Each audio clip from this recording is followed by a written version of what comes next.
आप सभी का स्वागत है हिंदी नोबेल स्टोरी एक्सप्लेनर में। यहाँ पर हर एक स्टोरी आपको मैजिक सिस्टम रोमांस की एक जादुई सफ़र पे ले जाएगी। इस स्टोरी का सारा चरित्रों, स्थान, घटना सब कुछ काल्पनिक है। इसे वास्तविकता से जोड़ने का प्रयास ना करें। चलिए स्टोरी की तरफ आगे बढ़ते हैं।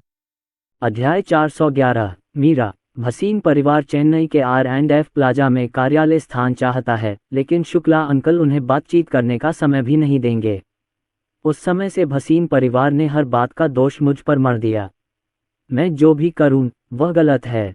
मैंने एक बेटी को जन्म दिया है और मेरी सास मुझे पसंद नहीं करती क्योंकि उनकी नाक नहीं है और उनकी आंखें नहीं हैं। बोयू भी बदल गया है, वह अब मेरे पक्ष में नहीं है। मीरा शर्मा चुपचाप सुन रही थी, उनके विचार कहीं दूर जा रहे थे। हम इस समय चारों खजांची और राजेश क्या खा रहे हैं? आज आप दोपहर के भोजन में क्या खा रहे हैं? क्या आप बाहर खाना खाने जाना चाहते हैं या फिर आप स्वयं ही एक बनाएं? इसे भूल जाओ, वह अपनी पाककला का हुनर अच्छी तरह जानती है। मीरा, सुन रही हो? मीरा शर्मा को होश आया। उन्होंने सामने दिया कुरैशी को देखा और बहुत ईमानदारी से कहा, नहीं। दिया कुरैशी की सांस अटकी हुई थी। मीरा शर्मा ने पूछा, आप अच्छा जीवन जिए या नहीं, इससे मुझे क्या लेना देना? मैं यहाँ इसलिए आया हूँ क्योंकि मैं बच्चों के प्रति बुरा व्यवहार नहीं करना चाहता। ठीक है, आप अपना रास्ता स्वयं चुनें, चाहे वह अच्छा हो या बुरा, उस पर घुटनों के बल चलें। दिया कुरैशी मीरा शर्मा का हाथ पकड़ना चाहती थी, लेकिन उसने धीमी आवाज में झटक दिया, छूना नहीं मुझे। दिया कुरैशी ने अपने होंठ भींचे। मीरा, क्या तुम्हें सचमुच ऐसा होना चाहिए? उसने अपना सिर उठाया, उसकी आंखें जल रही थीं। हाँ, अब तुम खुश हो। शायद खुशी झूठी हो। देखो, लोहित भसीन बहुत अच्छा आदमी है, लेकिन मेरे पीछे अभी भी उसकी एक और औरत है। तुम्हारा आदमी सुंदर और अमीर है, इसलिए बहुत सारी औरतें उसे गीदड़, बाघ और चीते की तरह घूर रही होंगी, है ना? पुरुष बिल्लियों की तरह सभी मछलियों को नापसंद करते हैं। ये सुनकर मीरा शर्मा नाराज नहीं हुई बल्कि हंस पड़ी। अपनी तुलना मुझसे मत करो और लोहित भसीन की तुलना राजेश कपूर से मत करो। तुम इसके लायक नहीं हो और न ही वह। आप अपनी शादी को नियंत्रित नहीं कर सकते, इसलिए यह मत मानिए कि बाकी सभी लोग आपके समान अक्षम हैं। मैं अपने सामने खड़ी उस खूबसूरत, गौरवान्वित महिला को देख रहा था, मानो कोई रानी हो। दिया कुरैशी इतनी गुस्से में थी कि मानो पागल हो गई हो। मीरा शर्मा, मैंने तुम्हें निराश किया है, लेकिन इतने साल बीत गए हैं और मैं अब अपनी गलती सुधारना चाहती हूँ। लेकिन आपने मुझे कभी भी सुधार करने का मौका नहीं दिया। मीरा शर्मा को यह बेहद मज़ेदार लगा। तुमने एक बार मेरी पीठ में छुरा घोंपा है और दूसरी बार भी ऐसा होगा और अनगिनत बार ऐसा होगा। मैं उसके जैसे किसी व्यक्ति के साथ दोस्ती जारी रखने के लिए पागल हूँ। तुम और मैं कभी दोस्त नहीं हो सकते। दिया कुरैशी ने अपने होंठ कसकर काटे। क्या आप जानना नहीं चाहते कि क्या मैंने ही उस समय इसकी योजना बनाई थी? मीरा शर्मा एक पल के लिए स्तब्ध रह गईं। हो या ना हो, अब कोई फर्क नहीं पड़ता। अगर वह दुर्घटना न होती तो मुझे खुशी कैसे मिलती? इसके अलावा ईश्वर देख रहा है कि हम क्या कर रहे हैं और बुरे लोगों को दंडित किया जाएगा। कुछ देर रुकने के बाद मीरा शर्मा ने हल्की मुस्कान के साथ कहा, वास्तव में तुम्हें दुखी देखकर भी मैं बहुत खुश हूँ। ये कहकर वह चला गया। दिया कुरैशी, मैं तुमसे आखिरी बार बात कर रहा हूँ। अगली बार मुझसे पंगा मत लेना। ये सुनकर राजेश कपूर ने धीरे से पूछा, तुम उससे कैसे निपटोगे? मीरा शर्मा ने मासूम आंखों से कहा, और कुछ कहने की जरूरत है क्या? बस उस पर बोरा डाल दो और उसकी पिटाई कर दो। राजेश अपनी हंसी रोक नहीं सका और सोचने लगा कि उसकी पत्नी कितनी प्यारी है। मीरा शर्मा ने गुस्से से कहा, मैं मजाक नहीं कर रही, मैं सच में ऐसा कह रही हूँ। ठीक है, तुम ऐसा सोचते हो। ये बहुत अच्छी बात है, मैं उसे पीटूंगा और उसे कुछ आराम दूंगा। मीरा शर्मा ने मुंह बनाते हुए कहा, मुझे इससे नफरत है, लेकिन मैं और क्या कर सकती हूँ? बच्चे दौड़ते हुए आए। माँ, हमें क्या करना चाहिए? मीरा शर्मा ने तनु की नाक थपथपाई और बोली, तुम बहुत प्यारी हो, मैं क्या करूँ? तनु ने हंसते हुए कहा, माँ सबसे प्यारी हैं। मीरा शर्मा को ये छोटा सा मुंह बहुत पसंद है जो मीठी बातें करता है। दोपहर में उन्होंने फिर से गोताखोरी की और खूब आनंद उठाया। मुंबई वापस आकर मैंने बच्चों को ध्यान केंद्रित करने दिया और कक्षाएं शुरू करने की तैयारी कराई। प्रिया आह भरते हुए दरवाजे की ओर दौड़ी। इस लंबी छुट्टी के दौरान वह अपने बच्चों को चेन्नई वापस ले आई और गपशप का एक हिस्सा सीखा। लोहित भसीन ने दिया कुरैशी पर किया तलाक का मुकदमा। मीरा शर्मा ने अपना माथा पकड़ते हुए कहा, दिया कुरैशी और मेरे बीच कोई मेल नहीं है। इस बार जब मैं सान्या के पास गई तो मेरी उनसे फिर मुलाकात हुई। प्रिया ने जल्दी से पूछा, क्या इस पागल लड़की ने तुम्हें कोई परेशानी दी? मीरा शर्मा ने अपना सिर हिलाया, नहीं, उसे बस मुझे खींचकर मेरे साथ बातचीत करनी थी। प्रिया बोली, अब इस पागल से परेशान मत हो। मुझे पता चला है कि दिया कुरैशी ने चुपके से अपने माता पिता के लिए 2 अपार्टमेंट और एक स्टोरफ्रंट खरीद लिया है। उसने लोहित भसीन के पैसे बिना किसी से बात किए ही इस्तेमाल कर लिए। भसीन परिवार को इसके बारे में पिछले कुछ दिनों में ही पता चला। इसके अलावा मैंने सुना है कि दिया कुरैशी ने लोहित भसीन से शादी करने के बाद उसका किसी अन्य व्यक्ति के साथ संबंध था। अगर हम जांच करें तो बच्चा लू के परिवार से नहीं है। लोहित भसीन के माता पिता ने कहा कि दिया कुरैशी ने जो कुछ खाया है वह सब उल्टी करके बाहर निकाल दिया होगा। मीरा शर्मा ने गहरी सांस ली, वह पागल है। अपने माता पिता के घर के लिए चीज़ें खरीदने में कोई बुराई नहीं है। लोग स्वार्थी होते हैं और मैं ये बात समझ सकता हूँ।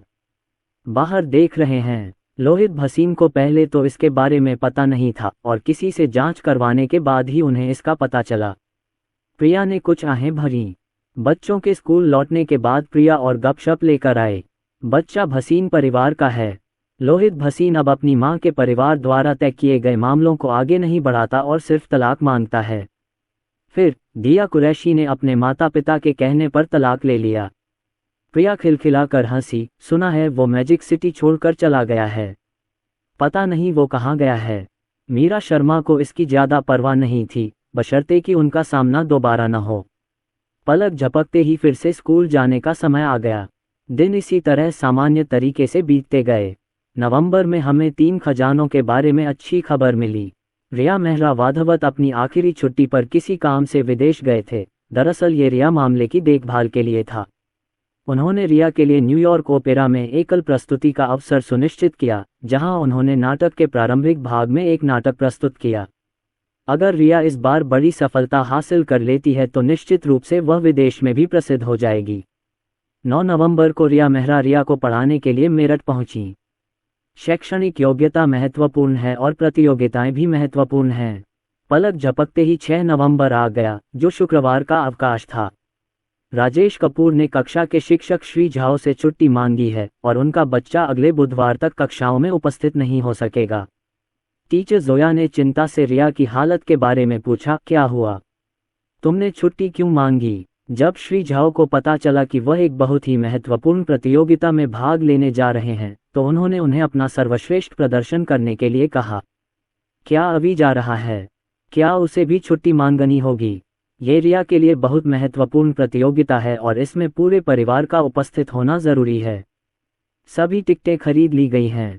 हम शुक्रवार शाम को रवाना हुए, सीधे न्यूयॉर्क के लिए उड़ान भरी और फिर मेट्रो से ओपेरा हाउस के पास स्थित अपने होटल पहुंचे।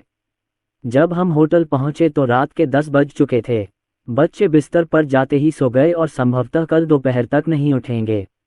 रिया मेहरा का कार्यक्रम पहले से तय था। मैं रिया को 7 और 8 तारीख को प्रैक्टिस के लिए ले जा रही हूं और उनके म्यूजिक ग्रुप से मिलवाऊंगी। 9 बजे आधिकारिक प्रदर्शन होगा। राजेश कपूर ने पूछा, हमें क्या करना होगा? तुम्हें कुछ करने की जरूरत नहीं है। इन 2 दिनों का फायदा उठाकर चारों खजानों को सैर पर ले जाओ। यहाँ बहुत सारी स्वादिष्ट चीजें हैं। अगले दिन दोपहर को बच्चे एक के बाद एक उठ खड़े हुए। होटल में लंच करने के बाद रिया को ओपेरा हाउस ले गई। अगले 2 दिन अभ्यास में व्यतीत होंगे। राजेश कपूर को अचानक याद आया कि न्यूयॉर्क में उनका एक घर भी है। घर कहाँ है? न्यूयॉर्क का हैटन जिला 20 मिनट की पैदल दूरी पर है। राजेश कभी विदेश नहीं गए, लेकिन मीरा शर्मा ने अपने शुरुआती वर्षों में विदेश में पढ़ाई की थी, इसलिए वह कुछ चीज़ों को अच्छी तरह समझती हैं। हैटन जिले की ओर चलें तो यहाँ कोई पड़ोस नहीं है, केवल कुछ सड़कें और नंबर हैं। राजेश कपूर का घर नंबर 2, 15वीं स्ट्रीट पर स्थित है। पेड़ों की छाया वाले रास्ते पर स्थित इस इमारत का पिछला डेटा ये दर्शाता है कि इसका आंतरिक क्षेत्रफल लगभग 720 वर्ग मीटर था। छत का क्षेत्रफल लगभग 210 वर्ग मीटर है और आप प्रत्येक मंजिल तक सीधे लिफ्ट से जा सकते हैं। राजेश कपूर बच्चों को 15वीं स्ट्रीट स्थित मकान नंबर 2 पर ले आए और दरवाजा खोलने के लिए चाबी निकाली। यह एक 3 मंजिला अपार्टमेंट इमारत है। न्यूयॉर्क में लग्जरी अपार्टमेंट आमतौर पर 1 या 2 मंजिल वाले ही होते हैं। पहली मंजिल पर बैठक कक्ष और भोजन कक्ष का संयोजन है। रेस्टोरेंट की लोकेशन से आप सीधे न्यूयॉर्क टावर देख सकते हैं। वहां कुल 10 लोग बैठे हैं। रसोईघर बहुत बड़ा है और सभी काउंटरटॉप संगमरमर से बने हैं। इस कैबिनेट में रेड वाइन की 100 से अधिक बोतलें रखी जा सकती हैं तथा ये रेफ्रिजरेटर से जुड़ा हुआ है, जिससे यह एक ऑल इन वन इकाई बन जाती है। इसके बगल में स्थित कैबिनेट विशेष नहीं दिखता, लेकिन इसके अंदर एक गुप्त कंपार्टमेंट है। अंदर कपड़े धोने का कमरा, ड्रायर, उच्च स्तरीय कपड़े धोने का सिंक आदि है। राजेश कपूर अक्सर घर पर खाना बनाते हैं और इस रसोई के आकार से बहुत संतुष्ट हैं। एट्रियम के दूसरी ओर एक गृह कार्यालय है जो मुख्य रूप से ग्रे टोन में सजाया गया है और बहुत सुंदर है। इसके बगल में एक लाउंज है जो एक बेडरूम के बराबर है।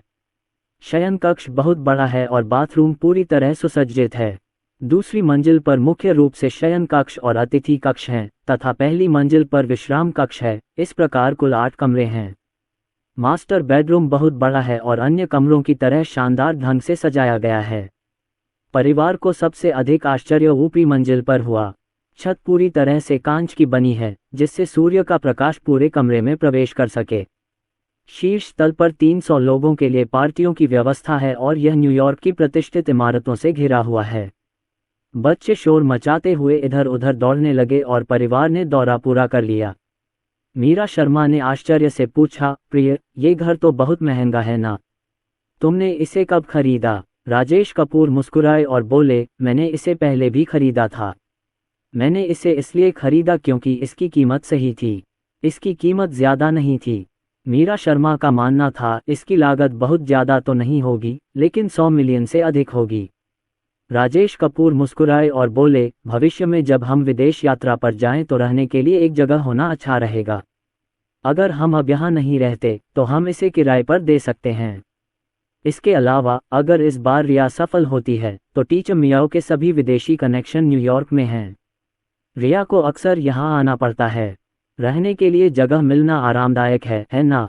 मीरा शर्मा ने सिर हिलाया, हाँ, मेरे पति बहुत विचारशील हैं। फिर तो हम इसे किराए पर नहीं देंगे। उसने अपना फ़ोन ऐप निकाला और कहा, मुझे पता करने दो कि यहाँ से ओपेरा हाउस कितनी दूर है।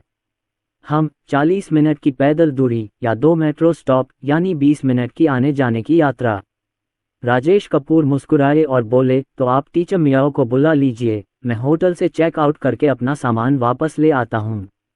कुछ खाना वापस लाओ। आज होटल में जो खाना खाया वो बहुत ही खराब था।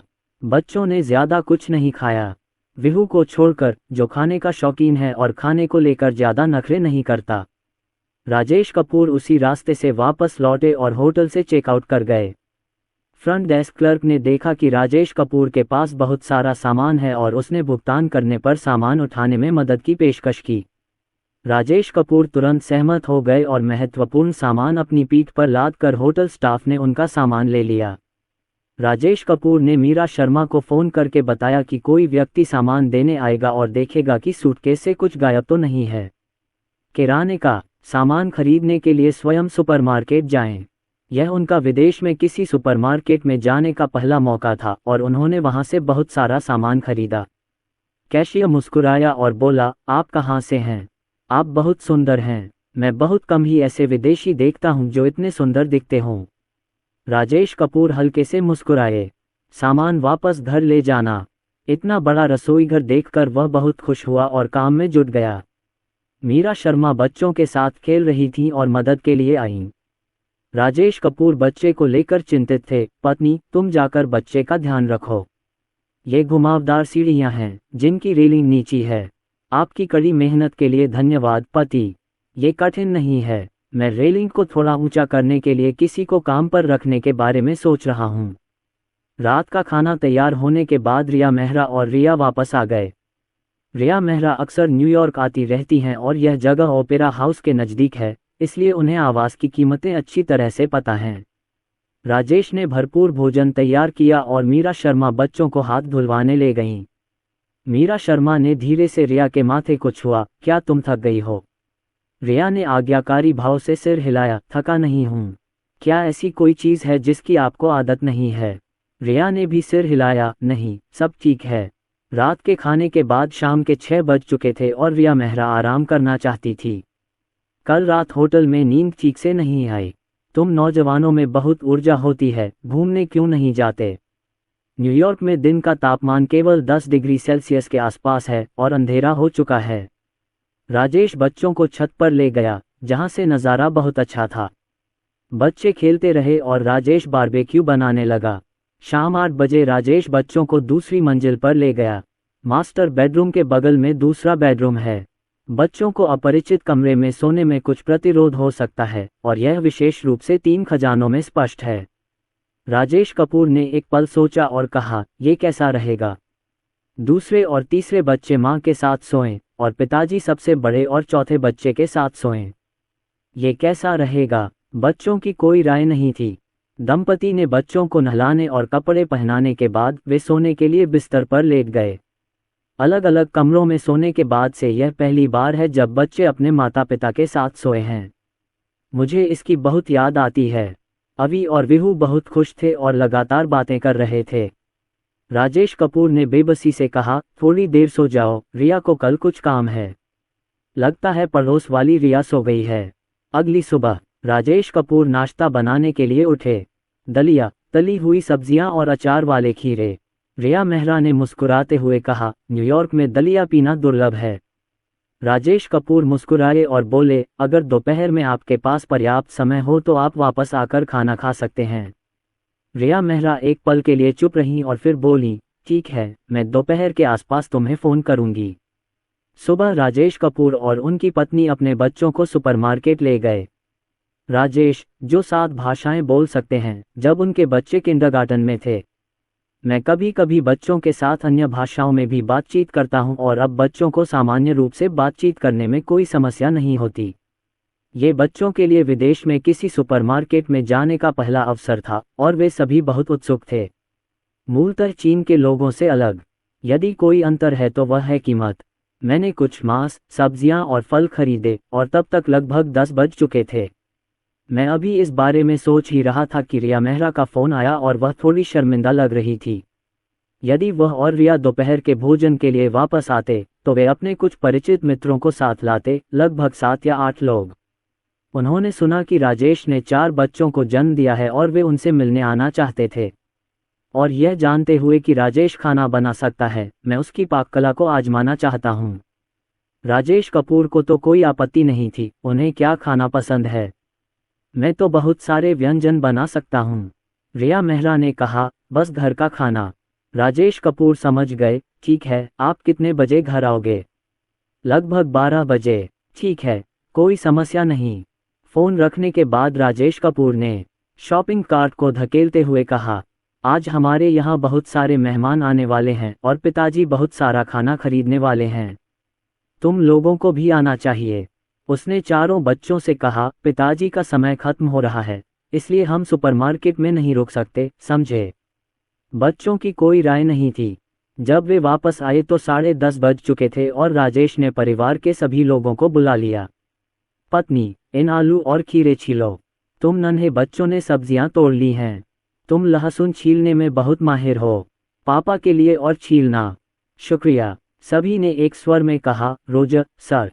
राजेश कपूर ने एक बर्तन में चावल पकाया, टमाटर के साथ तले हुए अंडे, 2 बार पकाया गया चिकन, ठंडा खीरे का सलाद, मछली के स्वाद के साथ कटा हुआ चिकन, तली हुई गोभी, ब्रेज्ड मछली आदि। हाँ, राजेश ने चिकन भी ग्रिल किया था। ये सब करने के लिए 1.5 घंटा पर्याप्त समय है। 12 बजे से पहले ही दरवाजे की घंटी बजी। मीरा शर्मा ने जल्दी से अपने कपड़े ठीक किए और बोली, मैं जाकर दरवाज़ा खोलती हूँ। बच्चे शोर मचाते हुए पीछे पीछे चले। माँ, हमारा इंतज़ार करो। रिया मेहरा और रिया के अलावा पीछे 8 अजनबी लोग भी थे, जिनमें पुरुष और महिलाएं दोनों थे। रिया मेहरा की उम्र के लगभग एक बच्चे को छोड़कर बाकी 7 बच्चे लगभग 100 साल के हैं। मीरा शर्मा ने उन्हें अंदर बुलाया और उन्हें जूस पिलाया। उसने बहुत ही मधुर स्वर में कहा, ये ताज़ा निचोड़ा हुआ संतरे का रस है, कृपया इसे पी लीजिए।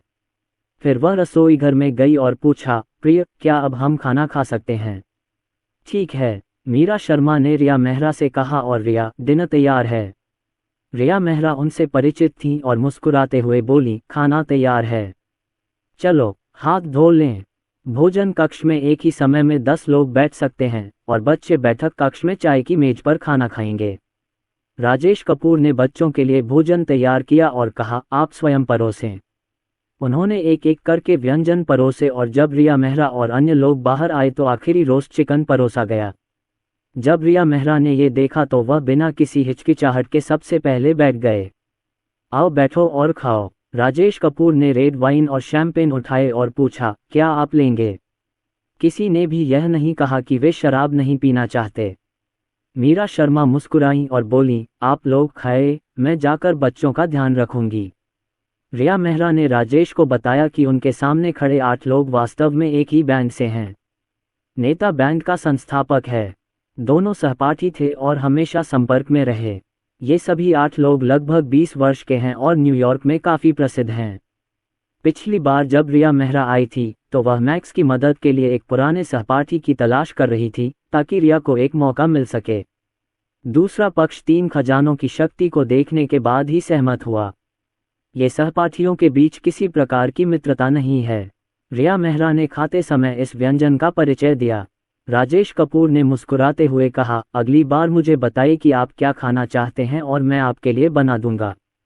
वे सभी प्रतिष्ठित संगीत विद्यालयों से स्नातक हैं और उनके शिष्टाचार बहुत अच्छे हैं, जो उनके टेबल मैनर से देखा जा सकता है। खाने के बाद सूरज चमक रहा था, इसलिए हम धूप सेंकने के लिए छत पर चले गए। मीरा शर्मा ने बच्चों की देखभाल की जब वे सो रहे थे। दोपहर को लगभग 1 बजे वे तैयार होकर ओपेरा हाउस की ओर चल पड़े। राजेश ने भी रिया को उठने के लिए बुलाया और उसे चूमा, बेबी, तुमने बहुत मेहनत की है। रिया ने सिर हिलाया, यह मुश्किल नहीं है पिताजी। जब मैं ये काम पूरा कर लूँगा तो पापा तुम्हें खेलने के लिए बाहर ले जाएंगे, ठीक है? अच्छा, रिया प्रदर्शन के बाद बच्चों को साथ खेलने के लिए ले जाएं। यदि वह अन्य शिशुओं को खेलने के लिए ले जाता है जबकि 3 खजाने अभ्यास कर रहे हैं तो उसे चिंता होगी कि 3 खजाने उनके दिमाग में कुछ विचार रखेंगे। वहाँ दोपहर का भोजन करने के बाद सभी लोग राजेश के हाथ का बना खाना चखना चाहते थे। राजेश कपूर ने खुशी खुशी उनका स्वागत किया और इस बार उन्होंने उनके लिए खाना भी बनाया। सर्वसम्मति से प्रशंसा प्राप्त हुई। पलक झपकते ही प्रदर्शन दिवस आधिकारिक रूप से शुरू हो गया। राजेश और उसका परिवार मंच पर बैठे रिया के प्रदर्शन का इंतजार कर रहे थे। चूंकि रिया संगीत के क्षेत्र से जुड़ी हुई है, इसलिए राजेश भी खाली समय में इस पहलू के बारे में अधिक सीखेंगे। जगह पूरी तरह खाली थी, सभी लोग औपचारिक पोशाक पहने हुए थे और ध्यानपूर्वक संगीत सुन रहे थे। बाकी 3 खजाने भी बहुत अच्छे व्यवहार वाले थे, यहाँ तक कि सबसे सक्रिय चौथा खजाना भी चुपचाप संगीत सुन रहा था। अंततः रिया के समूह की बारी आई। दंपति अचानक घबरा गए और चिंतित हो गए। तनु उत्साहित थी, माँ, क्या ये? तुरंत ही उसे कुछ एहसास हुआ और उसने जल्दी से अपना मुंह ढक लिया। माँ, क्या मेरी बहन बाहर आ रही है? मीरा शर्मा ने सिर हिलाकर कहा, हाँ। पर्दा खुला और प्रकाश की एक किरण एक छोटी सी आकृति पर पड़ी। रिया किसी छोटी राजकुमारी की तरह बड़प्पन दिखा रही थी। वायलिन बजाते हुए वह मंच पर कहीं देख रही थी। पियानो की ध्वनि इतनी मधुर और मधुर होती है कि लोग इसमें डूबे बिना नहीं रह पाते और खुद को इससे मुक्त नहीं कर पाते। इस प्रदर्शन में रिया ने पूरे दर्शकों को आश्चर्यचकित कर दिया। संगीत समारोह के बाद राजेश अपनी पत्नी और बच्चों को मंच के पीछे ले गए। रिया मेहरा और अन्य लोगों ने प्रदर्शन की सफलता का जश्न मनाया। उन्होंने कहा कि रिया ने बहुत अच्छा प्रदर्शन किया और उनकी उम्मीदों से बढ़कर प्रदर्शन किया।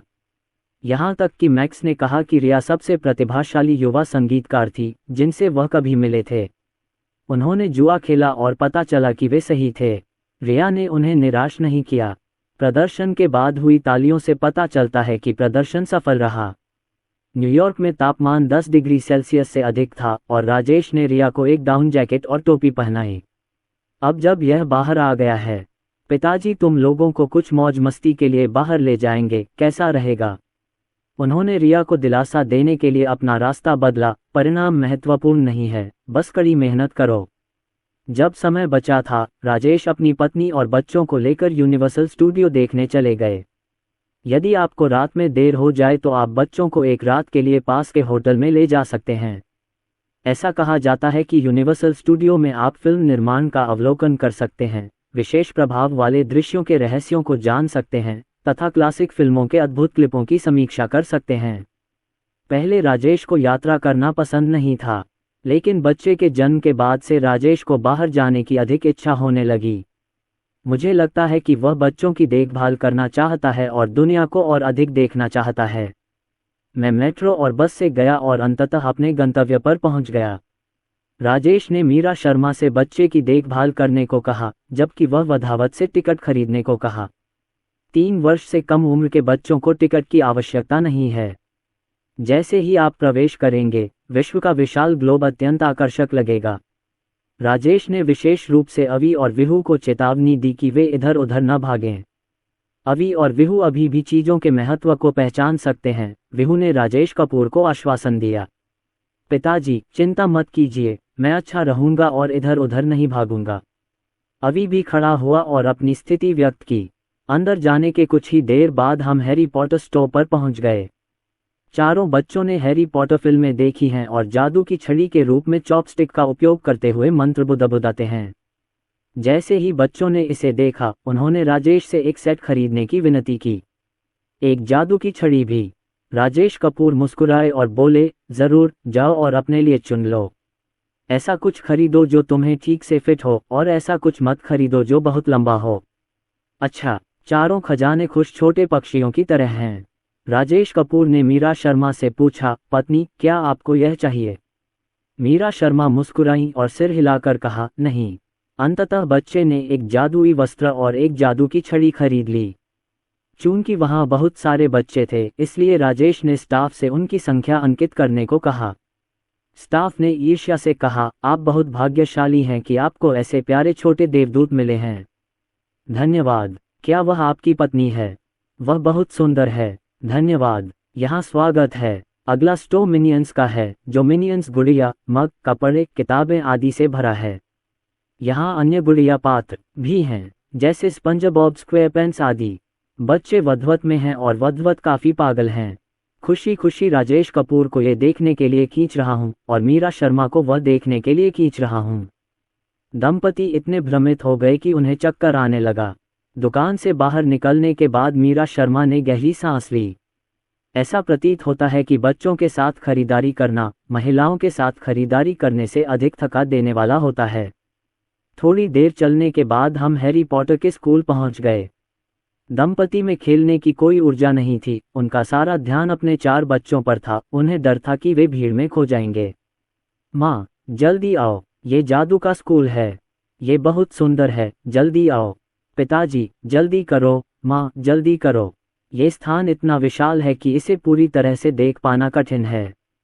राजेश और मीरा शर्मा बच्चों के पीछे पीछे चल रहे थे और जब भी समय मिलता बस इधर उधर देखते थे। फिर वे जादू स्कूल में चले गए।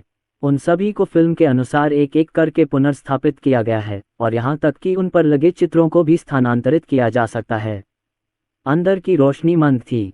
राजेश ने दूसरे बच्चे को गोद में लिया, मीरा शर्मा ने तीसरे बच्चे को गोद में लिया तथा दोनों ने एक एक और बच्चे को गोद में लिया। देखते समय बच्चों को याद दिलाएं कि वे सावधानी से कदम रखें। वहां से बाहर आने के बाद मीरा शर्मा थक चुकी थीं। पतिदेव, मैं अब और सहन नहीं कर सकती। मुझे आराम करने के लिए एक जगह ढूंढनी होगी और अपनी ऊर्जा पुनः प्राप्त करने के लिए कुछ खाना होगा। जब बच्चों ने सुना कि वहां खाने के लिए कुछ है, तो वे सब इधर उधर देखने लगे कि स्वादिष्ट भोजन कहाँ है। चलो चलें, आगे खाना है। तभी एक परिवार उठा और उनके लिए एक सीट खाली थी। राजेश कपूर ने उन्हें बैठने को कहा और खाने का ऑर्डर दिया। विहू खड़ा हुआ और बोला, माँ, मैं पिताजी से मिलने जा रहा हूँ। फिर मैंने पास जाकर पूछा, पिताजी, क्या स्वादिष्ट खाना है? विहू को लटके हुए मेनू की समझ नहीं आ रही थी, इसलिए राजेश कपूर ने उसके लिए उसका अनुवाद किया। जब तक नाम दिलचस्प है, मैं उन सभी को चाहता हूँ। राजेश कपूर को पता नहीं था कि वो क्या है, इसलिए उन्होंने बस उसे देखा और ऑर्डर कर दिया। स्वाद, यह उनके स्वाद के अनुरूप नहीं है। विहू ने बड़े चाव से खाया। भोजन के बारे में ज्यादा नखरे न करना अच्छी बात है। तनु को कोई परवाह नहीं थी। अगर उसका स्वाद अच्छा होता तो वह और खा लेता, अगर स्वाद अच्छा नहीं होता तो विभू को दे देता। अभी विभू जितना नखरेबाज नहीं है। जब तक खाना ठीक है, वह कभी भी कोई ऐसी चीज नहीं खाएगा जिसका स्वाद खराब हो। रिया ने कुछ निवाले खाए और खाना बंद कर दिया। थोड़ी देर आराम करने के बाद राजेश कपूर उठे और बोले, चलो चलें। मैंने अभी गाइड देखी है और उसमें लिखा है कि हम यहाँ घूमने के लिए बस ले सकते हैं। यह आसान है, चलने की कोई ज़रूरत नहीं है। टिकट और 3D चश्मा खरीदने के लिए कतार में लगें। जब पर्यटन बस सुरंग में प्रवेश कर जाए तो एक अनोखे अनुभव के लिए 3D चश्मा पहन लें। परिवार बस में चढ़ गया। मीरा शर्मा ने आह भरते हुए कहा, आखिरकार मैं एक ब्रेक ले सकती हूँ। चारों बच्चे अब और इंतजार नहीं कर सके और जैसे ही बस चल पड़ी वे उत्साहित हो गए। जब दर्शनीय स्थलों की यात्रा करने वाली बस गुफा से बाहर निकली और मैंने अपना 3D चश्मा लगाया तो मेरे सामने जुरासिक वर्ल्ड का दृश्य आया। वहां कई डायनासोर घूम रहे थे, जैसे वेलोसिरैप्टर, स्टेगोसॉरस। पर्यटक उन्हें गौर से देखते हुए घबराए हुए थे। तनु राजेश कपूर के बगल में बैठ गई और उसकी ओर झुक गई। अच्छा बनो, डरो मत, पिताजी यहाँ हैं, ये सब नकली है। इसी बीच राजेश कपूर ने तनु के बगल में बैठी रिया को पकड़ लिया और कहा, डैडी आ गए। मीरा शर्मा, अवी और विहू आगे बैठे थे।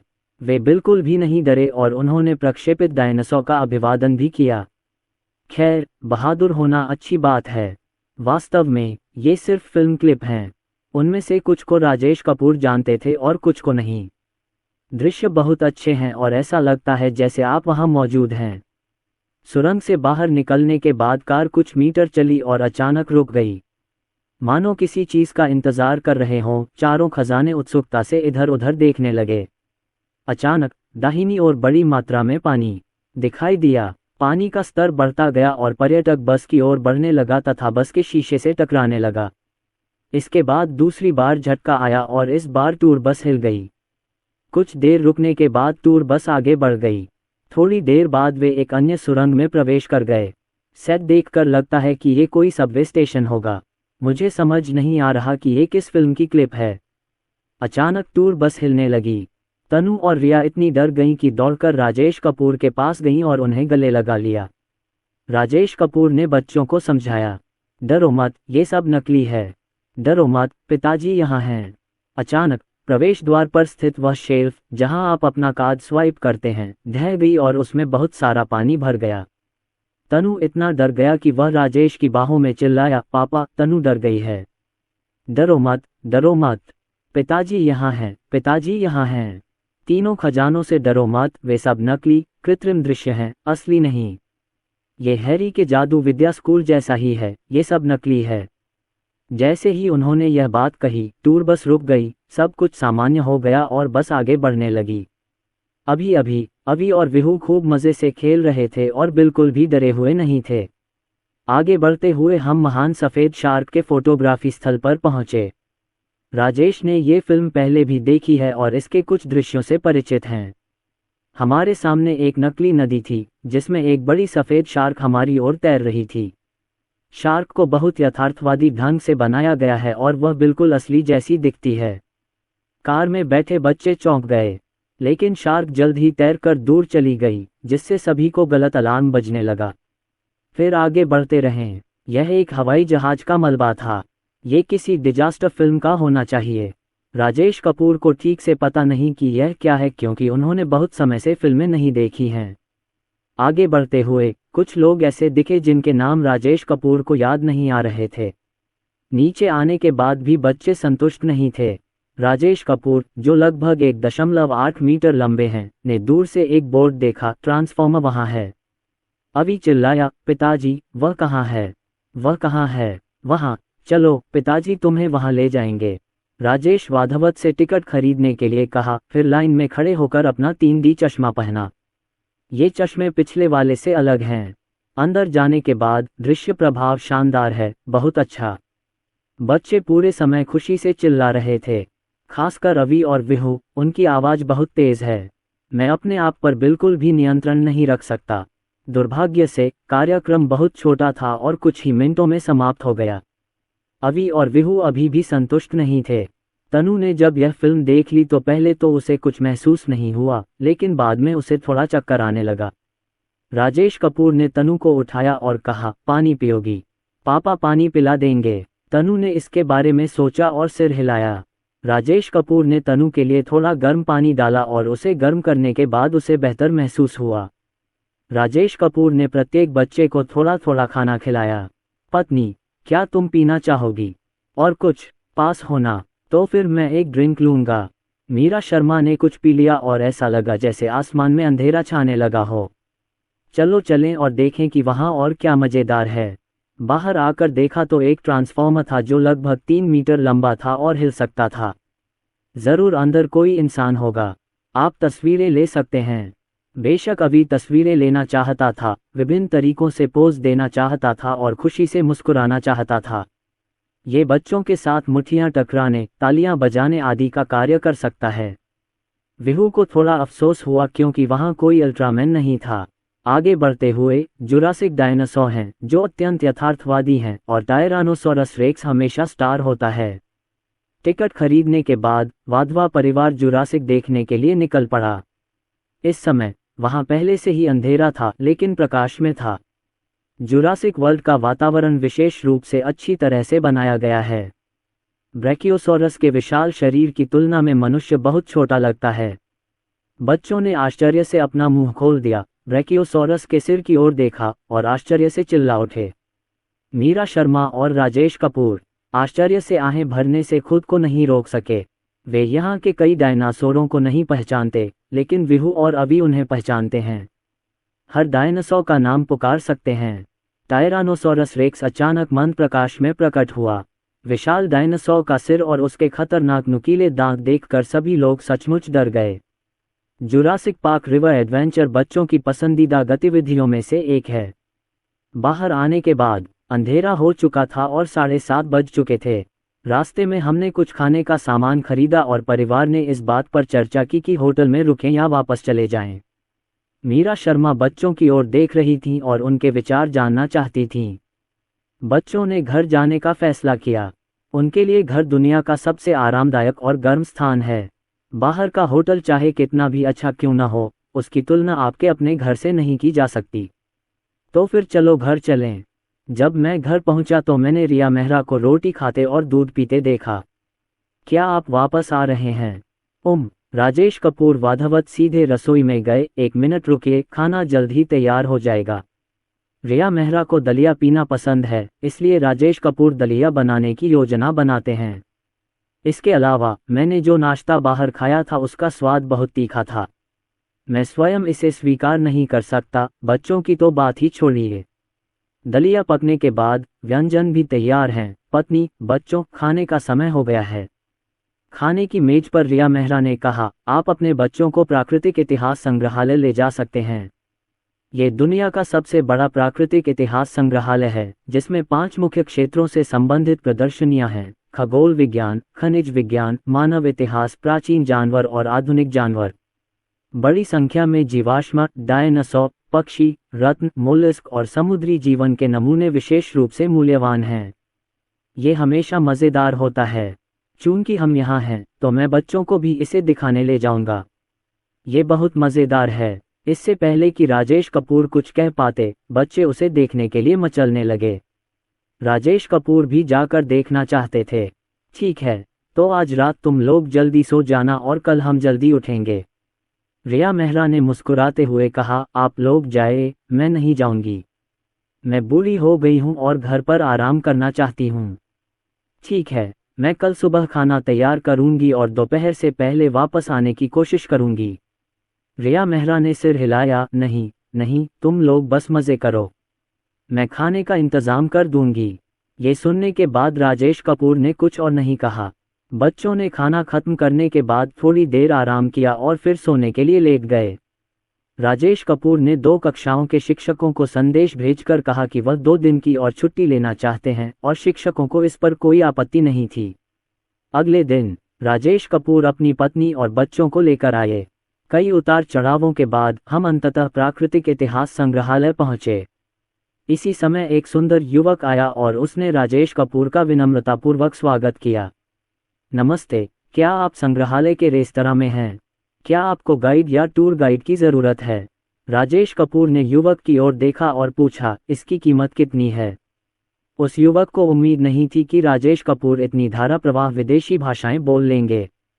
हैरान होने के बाद वह जल्दी से बोला, 50 कैसा रहेगा? ये कीमत पहले से ही बहुत सस्ती है, इससे कम नहीं हो सकती। राजेश कपूर ने सिर हिलाया, ठीक है, यही कीमत है। मैंने उसे तुरंत 50 रुपये दे दिए। राजेश कपूर की उदारता देखकर वह युवक भावुक हो गया और जल्दी से पैसे रख दिए। शुक्रिया, कृपया मेरे पीछे आइए। फिर उस युवक ने अपना परिचय दिया। वह अभी भी कॉलेज का छात्र है और जब भी उसे समय मिलता है वह यहाँ अंशकालिक काम करता है। क्या आपने one night at the museum देखी है? इसे यहीं फिल्माया गया था। मैंने ये देखा है, मीरा शर्मा ने कहा। मैंने इसे नहीं देखा है। लड़का मुस्कुराया और बोला, ये दौरा समाप्त होने के बाद आप वापस जाकर देख सकते हैं। वह फिल्म सचमुच दिलचस्प है और इसकी पूरी शूटिंग यहीं हुई है।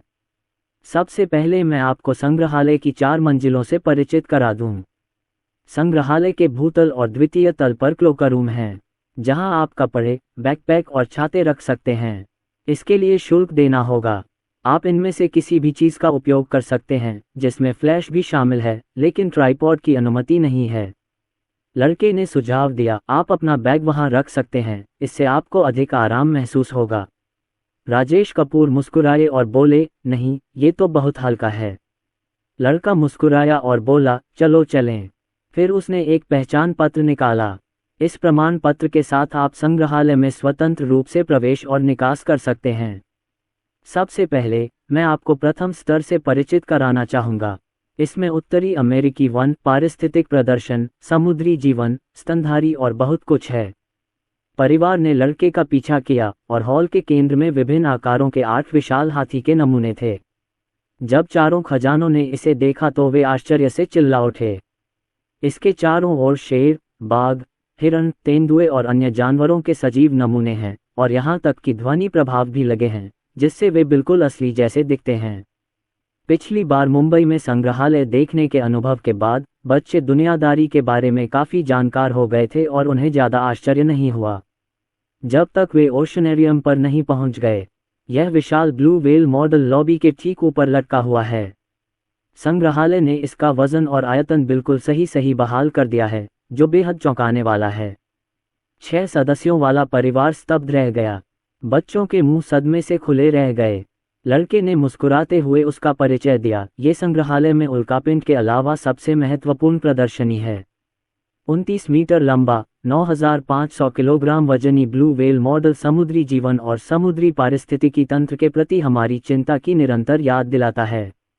उन्होंने चारों खजानों की ओर आंख मारते हुए कहा, बच्चों, वे बहुत तेज तैरते हैं और बहुत दूर तक सुन सकते हैं।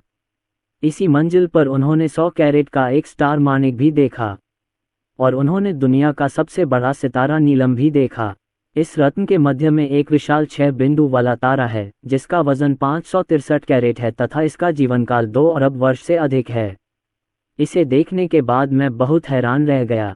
जब तनु ने मानिक और नीलम देखे तो वह चल नहीं सका, उसकी आंखें लालसा से भर गईं। लड़के ने झिझकते हुए पूछा, क्या वह ठीक है?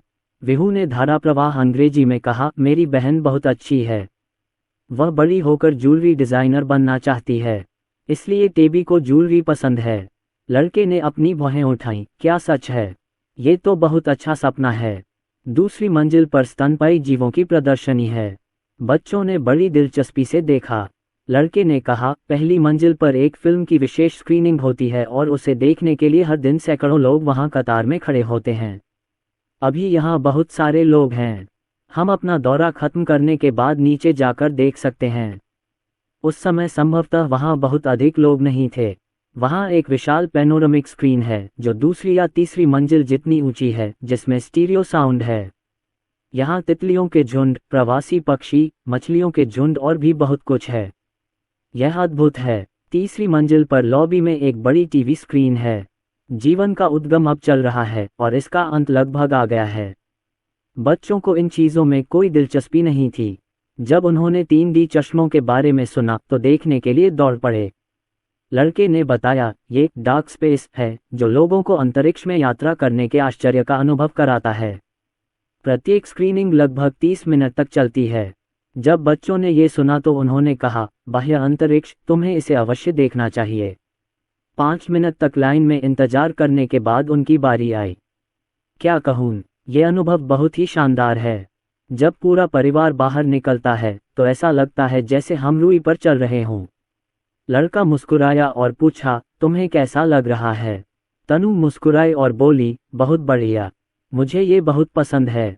लड़के ने रहस्यमय ढंग से कहा, चौथी मंजिल पर हम डायनासोर देख सकते हैं।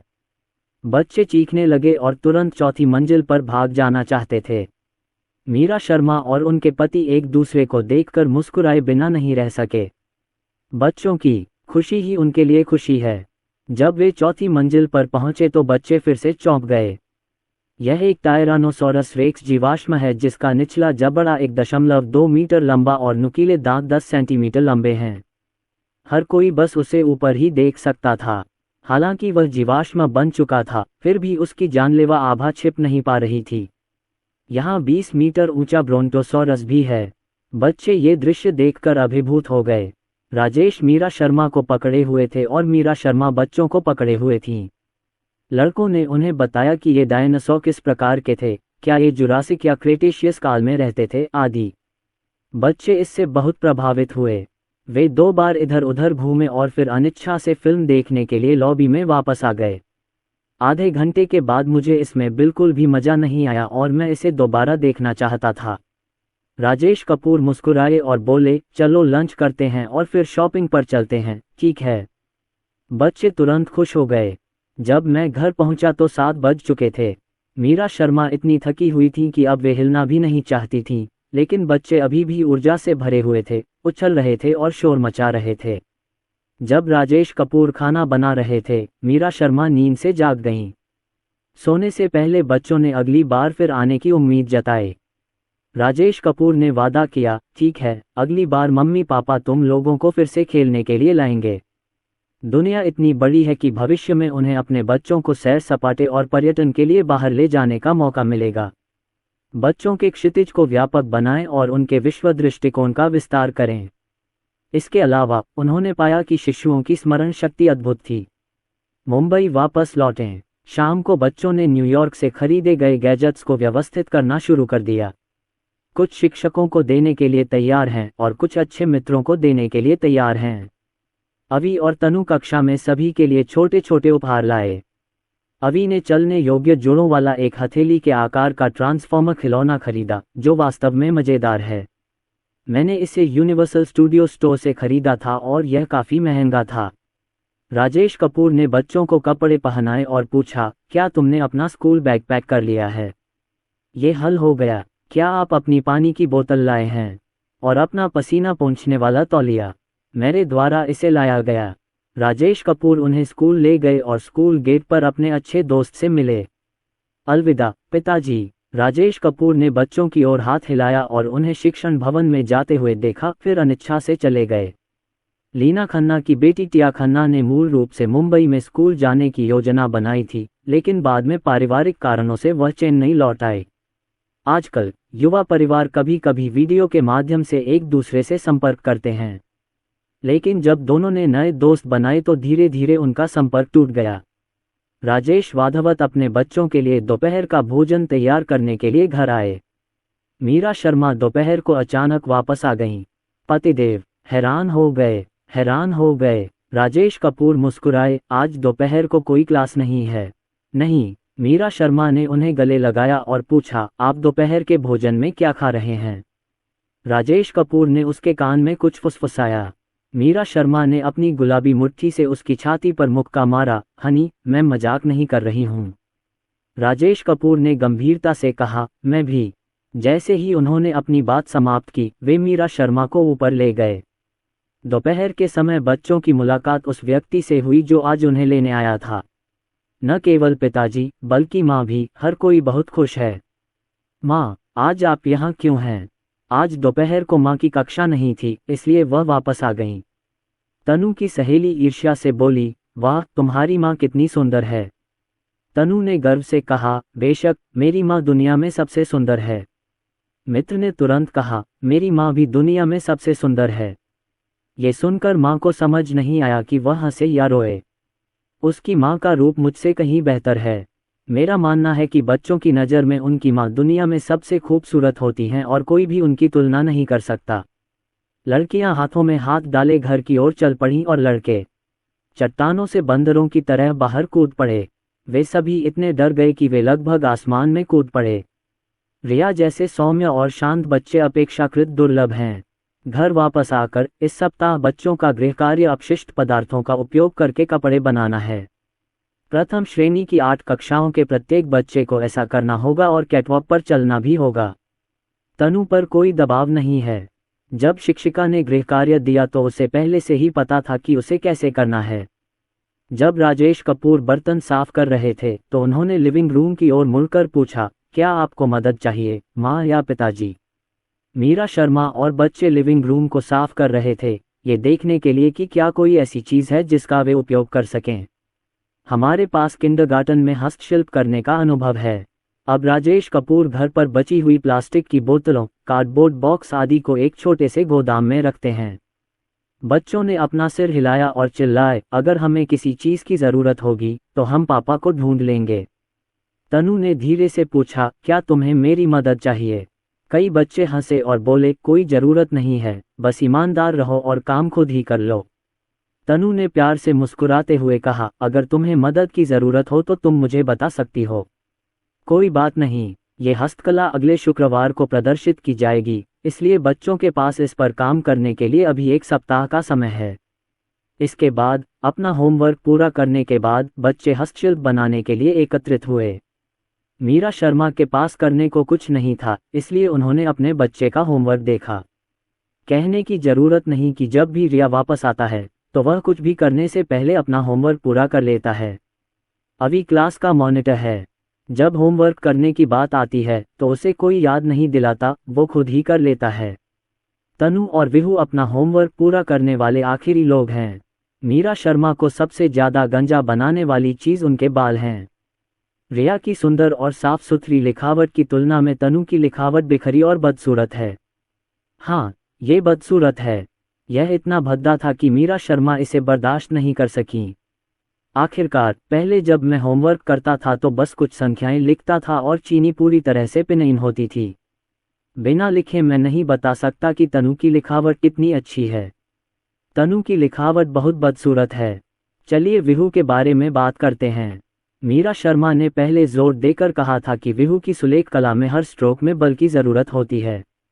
मैं जो शब्द लिखता हूँ वे बिना किसी तैयारी के लिखे हुए लगते हैं, वे बहुत ढीले हैं। थोड़ी देर बाद इसमें सुधार हुआ, लेकिन अब यह न केवल फड़फड़ा रहा है बल्कि बदसूरत भी है। मीरा शर्मा धड़ाम से उठ खड़ी हुई और वधावत अपने पति को ढूंढने लगीं। पतिदेव, तनु और विहू की लिखावट देखो, हमें क्या करना चाहिए? राजेश कपूर ने भौहें चढ़ाते हुए कहा, ये तो बहुत भद्दा है।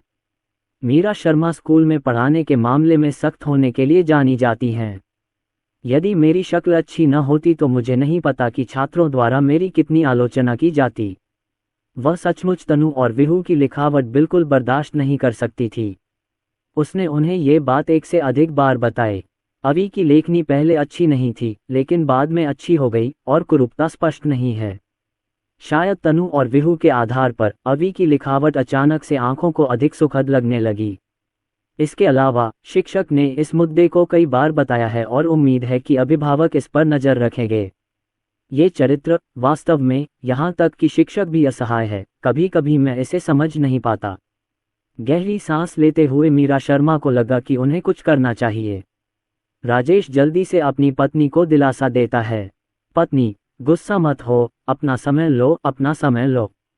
मीरा शर्मा ने सीधे चेहरे से कहा, मैं नाराज नहीं हूँ। मैं उनके लिए एक सुलेख कॉपी बुक खरीद कर लाऊंगी। दरअसल, राजेश ने तनु और विहू से इस मुद्दे पर कई बार चर्चा की है। हालांकि उस समय, कुछ समय बाद, उसका असली रंग सामने आ गया। मैंने उनके लिए चीनी फॉन्ट खरीदे हैं जो पहली कक्षा के साथ सिंक्रोनाइज्ड हैं। जब वे अपना होमवर्क करेंगे तब मैं उनकी निगरानी करूंगा। इस बार इसे पूरी तरह से हल किया जाना चाहिए। राजेश कपूर ने सोचा और कहा, ठीक है। एक परिवार में हमेशा कोई न कोई ऐसा होता है जो अच्छे पुलिस वाले की भूमिका निभाता है और कोई न कोई ऐसा होता है जो बुरे पुलिस वाले की भूमिका निभाता है। मीरा शर्मा एक शिक्षिका हैं और बच्चे की भविष्य की शिक्षा का मामला उन पर छोड़ दिया जाएगा। अगले दिन अपने बच्चों को स्कूल भेजने के बाद मीरा शर्मा ने सुलेख की एक कॉपी खरीदने के लिए समय निकाला। अभी तनु और विहू को एक एक प्रति दीजिए। उसकी और राजेश की लिखावट दोनों बहुत सुंदर हैं। विशेषकर वह सुलेख और कलम बहुत अच्छी तरह लिखती है और कई पुरस्कार जीत चुकी है। मीरा शर्मा इसे बर्दाश्त नहीं कर सकीं। उनके अपने बच्चे की लिखावट इतनी भद्दी थी कि उनके शिक्षक भी उसे पहचान नहीं पाए। प्रथम श्रेणी चीनी भाषा की पाठ्य पुस्तक, प्रथम सेमेस्टर फ़ॉन्ट, एक साथ फ़ॉन्ट अभ्यास। मीरा शर्मा ने भावशून्य चेहरे के साथ सुलेख की प्रति राजेश कपूर को सौंप दी। उन्हें अपना होमवर्क पूरा करके जांचने को कहें। अगर लिखावट बहुत भद्दी हो तो उसे मिटाकर दोबारा लिख दें। मैं दोबारा जांचने आऊँगा। इसके अलावा वे एक सुलेख लेख लिखते हैं और मैं उसे जांचने के लिए वापस आता हूँ। राजेश कपूर ने सिर हिलाकर कहा, ठीक है। दोपहर को बच्चे वापस आए और उन्हें इस बारे में पता चला। तीनों हस्कीज के चेहरे उतर गए और उनके चेहरे पर नाखुशी साफ दिखाई दे रही थी। राजेश कपूर बेबस थे। अगली बार अगर तुम ध्यान से लिखोगे, हर स्ट्रोक ध्यान से लिखोगे तो सब ठीक हो जाएगा, है ना? तीनों हस्की चुप हो गए। ये सुनकर अभी को रोना आ गया क्योंकि उसने अच्छा लिखने की बहुत कोशिश की थी, लेकिन मैं इसे अच्छी तरह से नहीं लिख सकता। तनु और विहू के विपरीत उन्होंने कभी भी कड़ी मेहनत नहीं की। क्या ये क्रोधित करने वाली बात है? स्कूल से घर लौटने के बाद राजेश ने बच्चों से कहा कि वे ऊपर जाकर अपना होमवर्क कर लें और जब खाना तैयार हो जाए तो उन्हें फ़ोन कर दें। 3 हस्कीज के लिए विशेष अनुस्मारक। अच्छा लिखो और माँ को नाराज़ मत करो। 5 मिनट भी नहीं बीते थे कि मीरा शर्मा लौट आईं। क्या बच्चे ऊपर अपना होमवर्क कर रहे हैं? आज तुम इतनी जल्दी क्यों लौट आए? मीरा शर्मा ने धीरे से कहा। उनकी निगरानी करने के लिए मैंने अपनी सभी दोपहर की कक्षाओं का समय बदल दिया है और शाम को लगभग इसी समय वापस आऊँगा। इतना कहकर वह वाद ऊपर चला गया। थोड़ी देर बाद मैं तीनों हस्की को लिखने के लिए लिविंग रूम में ले आया। तुम लिखते हो और मम्मी देखती हैं। कुछ देर रुकने के बाद उन्होंने कहा, यदि आप भद्दे शब्द लिखते हैं तो उन्हें मिटा दें और दोबारा लिखें। राजेश कपूर ने तीनों बच्चों की कमज़ोर आवाज़ें सुनी। हाँ, मीरा शर्मा जब पाठ योजना तैयार कर रही थी तो वह समय समय पर तीनों बच्चों पर नज़र डालती रहती थी। उन्हें याद दिलाएं, अपना सिर बहुत नीचे मत झुकाएं, स्थिर बैठें। विहू, क्या आज तुमने लंच नहीं किया? तुम्हारे अंदर लिखने की भी ताकत नहीं है। कई बच्चों के शैक्षणिक प्रदर्शन में उनकी लिखावट के अलावा कोई खराबी नहीं है। विहू, तुमने पहाड़ का प्रतीक गलत बताया। पिछली परीक्षा में भी गलत बताया था और इस बार भी गलत बताया। विहू ने होंठ भींचे, तो फिर मैं इसे कैसे लिखूं? मीरा शर्मा ने पूछा, आप मुझसे पूछ रहे हैं कि कैसे लिखें? किताब पढ़कर। क्या आपके पास कोई किताब नहीं है? विहू किताब के पन्ने पलटने ही वाला था कि तनु ने उसके लिए लेखन निर्देश लिख दिए। मीरा शर्मा ने शांत भाव से पूछा, तनु, तुम्हें उसे बताने के लिए किसने कहा? अगर तुम खुद ही सबक नहीं सीखोगी तो वह कैसे सीखेगा? तनु ने लिखना जारी रखा। अपना होमवर्क पूरा करने के बाद रिया पियानो का अभ्यास भी करती है और अन्य काम भी करती है। मैं आमतौर पर भोजन के समय तक नीचे नहीं जाता। राजेश कपूर का खाना तैयार है, चलो खाना खाओ। अतीत में तीनों हस्की संभवतः जल्दबाजी में नीचे आ गए होंगे, लेकिन अब अपनी मां की धमकी के कारण मैं एक कदम भी आगे बढ़ने की हिम्मत नहीं कर सका। मीरा शर्मा ने पूछा, पहले मैं जांच कर लूं? खैर, इस बार लिखावट अच्छी है, पहले से कहीं बेहतर। देखो, तुम बहुत अच्छा लिख सकते हो, तो इतना बुरा क्यों लिखते हो? क्या तुम्हें किसी की निगरानी की ज़रूरत है? तीनों हस्की चुप थे, लेकिन राहत महसूस कर रहे थे। यद्यपि बच्चों ने प्रगति कर ली है, परंतु मीरा शर्मा की चिंताएं अभी भी कम नहीं हुई हैं। मैं कल भी निगरानी जारी रखूंगा। रात के खाने के बाद आप में से प्रत्येक एक सुलेख लेख लिखेगा। मेज साफ करो और चलो खाना खाते हैं। तीनों व्यक्ति ऐसे भाग गए मानो उन्हें क्षमा कर दिया गया हो। राजेश अपनी हंसी रोक नहीं सका। उसे तीनों हस्कीज के प्रति सहानुभूति महसूस हुई और उसे यह बात मज़ेदार भी लगी। मीरा शर्मा ने गहरी सांस ली और वाधवत को हाथ धोने और खाना खाने के लिए कहा। तनु चुपके से आई और राजेश से बोली, पापा मम्मी बहुत डरावनी हैं। राजेश कपूर ने अपनी हंसी दबाते हुए कहा, इसमें इतना डरावना क्या है? ये तो आपकी लिखावट ही डरावनी है। ठीक है, चून की शिक्षिका भी आपके लिखे शब्दों को नहीं पहचान सकी, इसलिए उनके पास हमारे माता पिता से पूछने के अलावा कोई विकल्प नहीं था। उसने तुम्हें बताया था पर तुमने सुना नहीं। टीचर लाचार है। अवी को पीठ में दर्द महसूस हो रहा था। ओह, मैं बहुत थक गया हूँ। मैंने आज हर स्ट्रोक बहुत ध्यान से लिखा, लेकिन अभी तक मेरा कुछ होमवर्क पूरा नहीं हुआ है। विहू निर्दयी था और खुशी से पूछने के लिए आया था, पिताजी आज रात हम खाने में क्या खाएंगे? राजेश कपूर। रात के खाने के बाद हस्की वाधवत ने सुलेख करना शुरू कर दिया और रिया ने पियानो का अभ्यास करना शुरू कर दिया। मीरा शर्मा को सुलेख लिखते समय किसी की निगरानी की आवश्यकता नहीं थी, इसलिए उन्होंने इसे राजेश कपूर को रसोई में बैठकर बातचीत करने के लिए दे दिया। उसने शरारत से कहा, मैं इतनी डरावनी कैसे हो सकती हूँ? राजेश कपूर मुस्कुराए, हाँ मेरी पत्नी सबसे प्यारी है। मीरा शर्मा ने देखा कि 3 बच्चे एक ही समय में कुछ लिख और बातें कर रहे थे। बात मत करो, बस लिखो। लगातार 3 दिनों तक तीनों हस्कीज ने अपने लेखन में तेजी से प्रगति की। विशेष रूप से 4 खजानों के लिए शिक्षक पात्रों को संयोजित या विभाजित किए बिना ही बता सकता है कि वे क्या हैं। महान। तनु और अवी ऐसे लोग हैं जो अगर कड़ी मेहनत से पढ़ाई करें तो बहुत अच्छा लिख सकते हैं। अरे नहीं, ये दूसरा बच्चा है। अवी की लिखावट में थोड़ा सुधार हुआ है। 4 खजाने पहले ही उसे पकड़ चुके हैं। अवी वधवत ने राजेश कपूर से अपनी शिकायत करते हुए कहा, पिताजी मेरी लिखावट इतनी बदसूरत क्यों है? मैंने अच्छा लिखने की बहुत कोशिश की है। राजेश कपूर ने उन्हें प्यार से गले लगाया और गहरी सांस ली। वाह, अवी तो अवी ही है। एक पल के लिए तो मैं भूल ही गई कि ये बच्चा तो 6 साल का हो चुका है। खैर, माँ और पिताजी जानते हैं, इससे कोई फर्क नहीं पड़ता। जब तक हम इसे ध्यान से और अच्छी तरह से लिखते हैं, ये ठीक रहेगा। जब पिताजी तुम्हारी उम्र के थे तो उनकी लिखावट भी बहुत भद्दी थी। इसे सुधारने के लिए आखिरकार अभ्यास करना पड़ा। देखो, मम्मी जानती हैं कि अवी ने बहुत कोशिश की है, इसलिए मम्मी ने कुछ नहीं कहा, है ना? अवी ने उदास होकर कहा, मैं क्लास का मॉनिटर हूँ, मैं सुंदर लिखना चाहता हूँ। राजेश कपूर एक पल के लिए चुप रहे, फिर मुस्कुराए और बोले, कोई बात नहीं। स्क्वाड लीडर बनने के लिए सुंदर लिखावट की जरूरत नहीं है। शिक्षक ने आपको कक्षा का मॉनिटर बनाया क्योंकि उन्होंने आपकी क्षमता को पहचाना। उसने कहा कि हमारा अवी जिम्मेदार और मददगार है और उसमें कई सकारात्मक गुण हैं। अवी ने राजेश कपूर को गले लगाया और पूछा, पापा क्या आप मुझे हमेशा प्यार करोगे? राजेश ने इस प्रश्न का उत्तर बहुत गंभीरता से दिया। बेशक, पापा हमेशा तुमसे प्यार करेंगे। उन्होंने जोर देकर कहा, अवी चाहे तुम किसी भी तरह के बच्चे हो, डैडी तुमसे प्यार करते हैं। अवी मुस्कुराया, अवी भी हमेशा अपने पापा से प्यार करेगा।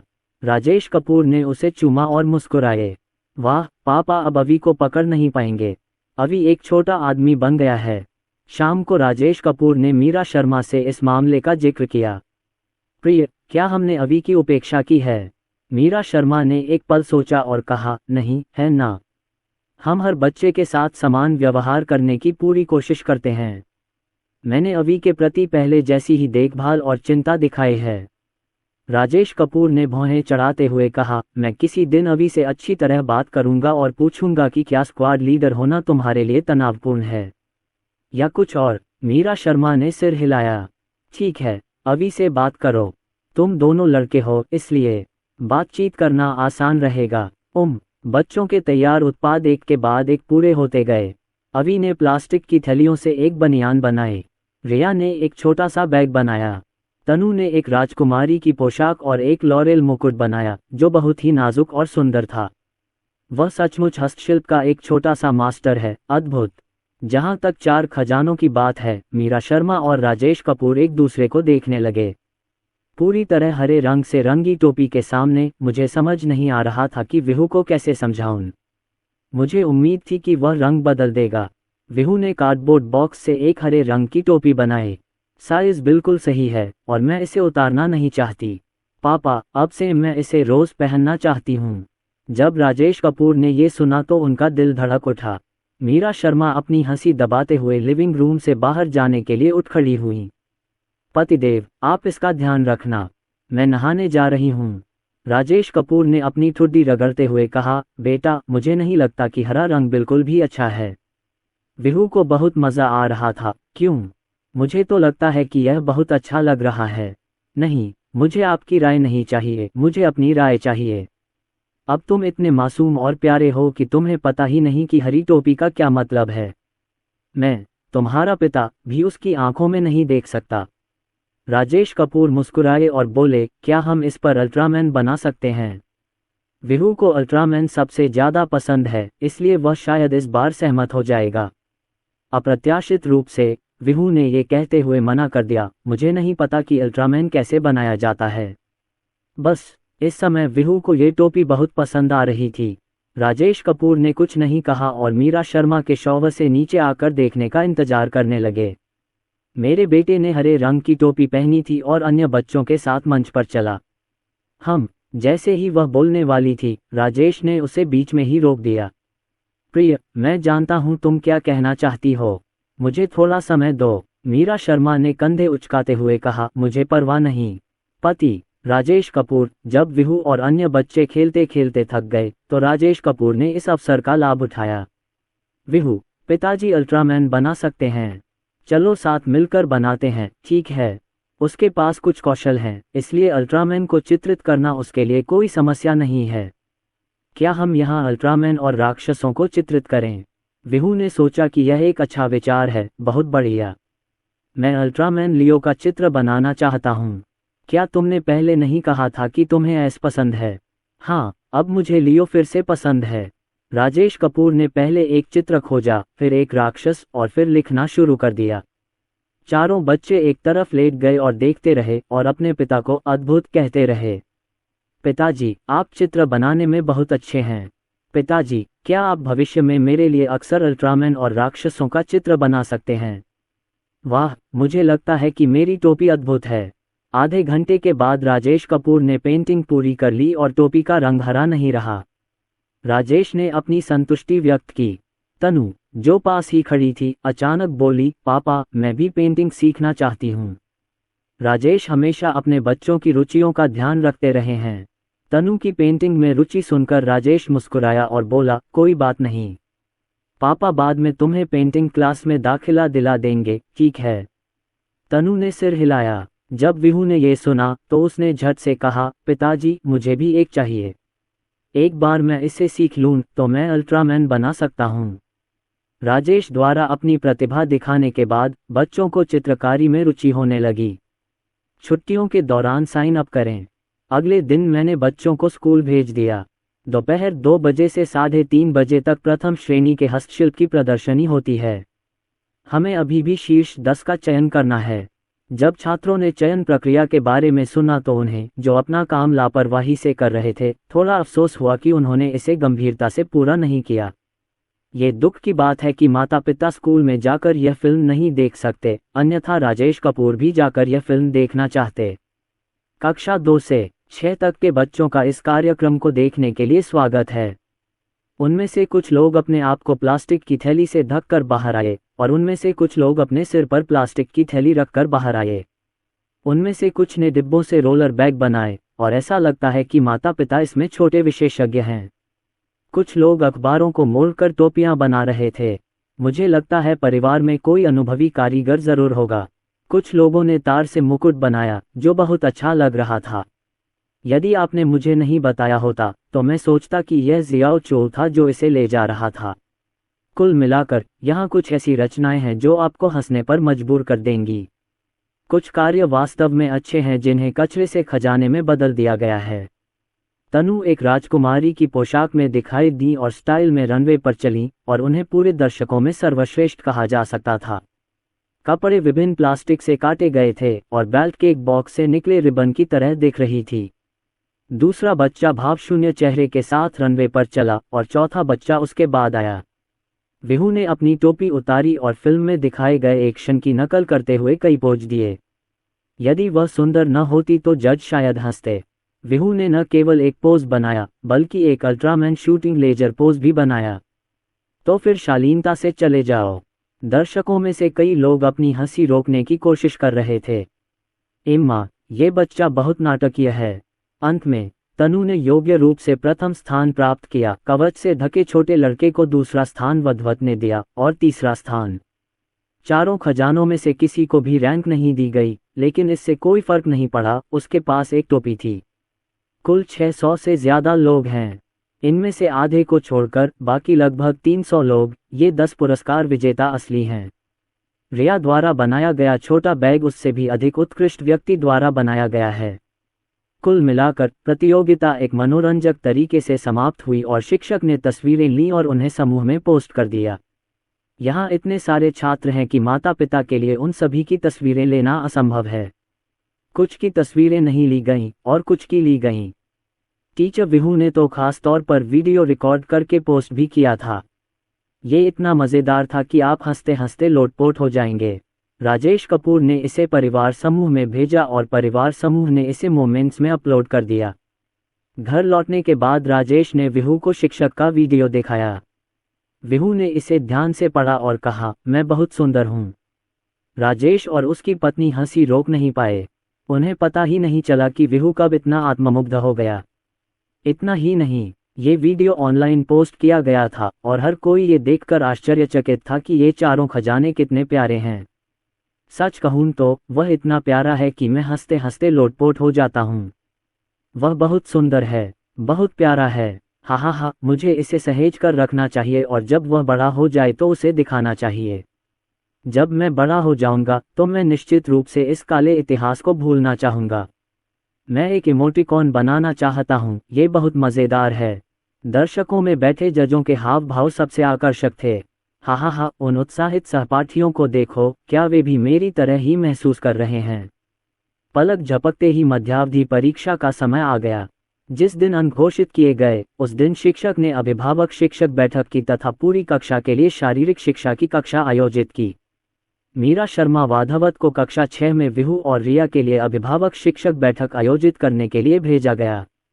यहाँ राजेश कक्षा 8 में अवि और तनु के लिए अभिभावक शिक्षक बैठक आयोजित कर रहा है। कक्षा मॉनिटर के रूप में अवि और कक्षा कैडर के रूप में तनु ने कक्षा नहीं छोड़ी, बल्कि शिक्षक को पेपर और किताबें वितरित करने में मदद की। इस अभिभावक शिक्षक बैठक का मुख्य उद्देश्य अभिभावकों को बच्चों की स्थिति के बारे में जानकारी देना है। कक्षा में क्या समस्याएं हैं। अब समय आ गया है कि बच्चे स्वतंत्र होना सीखें। अब वे किंडरगार्टन के बच्चे नहीं रहे। माता पिता को उन्हें कुछ चीज़ें करने के लिए मजबूर करने की ज़रूरत नहीं है। कुछ चीज़ें उन पर छोड़ी जा सकती हैं, लेकिन उन्हें स्वयं ही करना चाहिए। मेरे कुछ सहपाठी अभी भी यह नहीं जानते कि कैसे कपड़े पहने या जूते कैसे बांधें। मेरा पेंसिल केस मेरे स्कूल बैग में था और मुझे लगा कि मैं उसे भूल गया हूँ। इतने लंबे समय तक स्कूल में रहने के बाद मैं अपनी होमवर्क की किताबों और अपनी कक्षा की असाइनमेंट की किताबों में भी अंतर नहीं बता सकता। कुछ छात्र तो और भी ज़्यादा अपमानजनक हैं, शौचालय जाने के बाद अपनी पैंट गीला कर देते हैं। यह अस्वीकार्य है, वे तो पहली कक्षा में ही बड़े हो गए हैं। माता पिता, भोले मत बनिए। अपने बच्चों को उनकी क्षमता के अनुसार अधिक कार्य करने देने में कोई बुराई नहीं है। कक्षा 6 के शिक्षक यतिन ने बहुत सी बातें बड़ी ईमानदारी से कहीं। हमने जीवन के बारे में बात की और अंत में अध्ययन के बारे में बात की।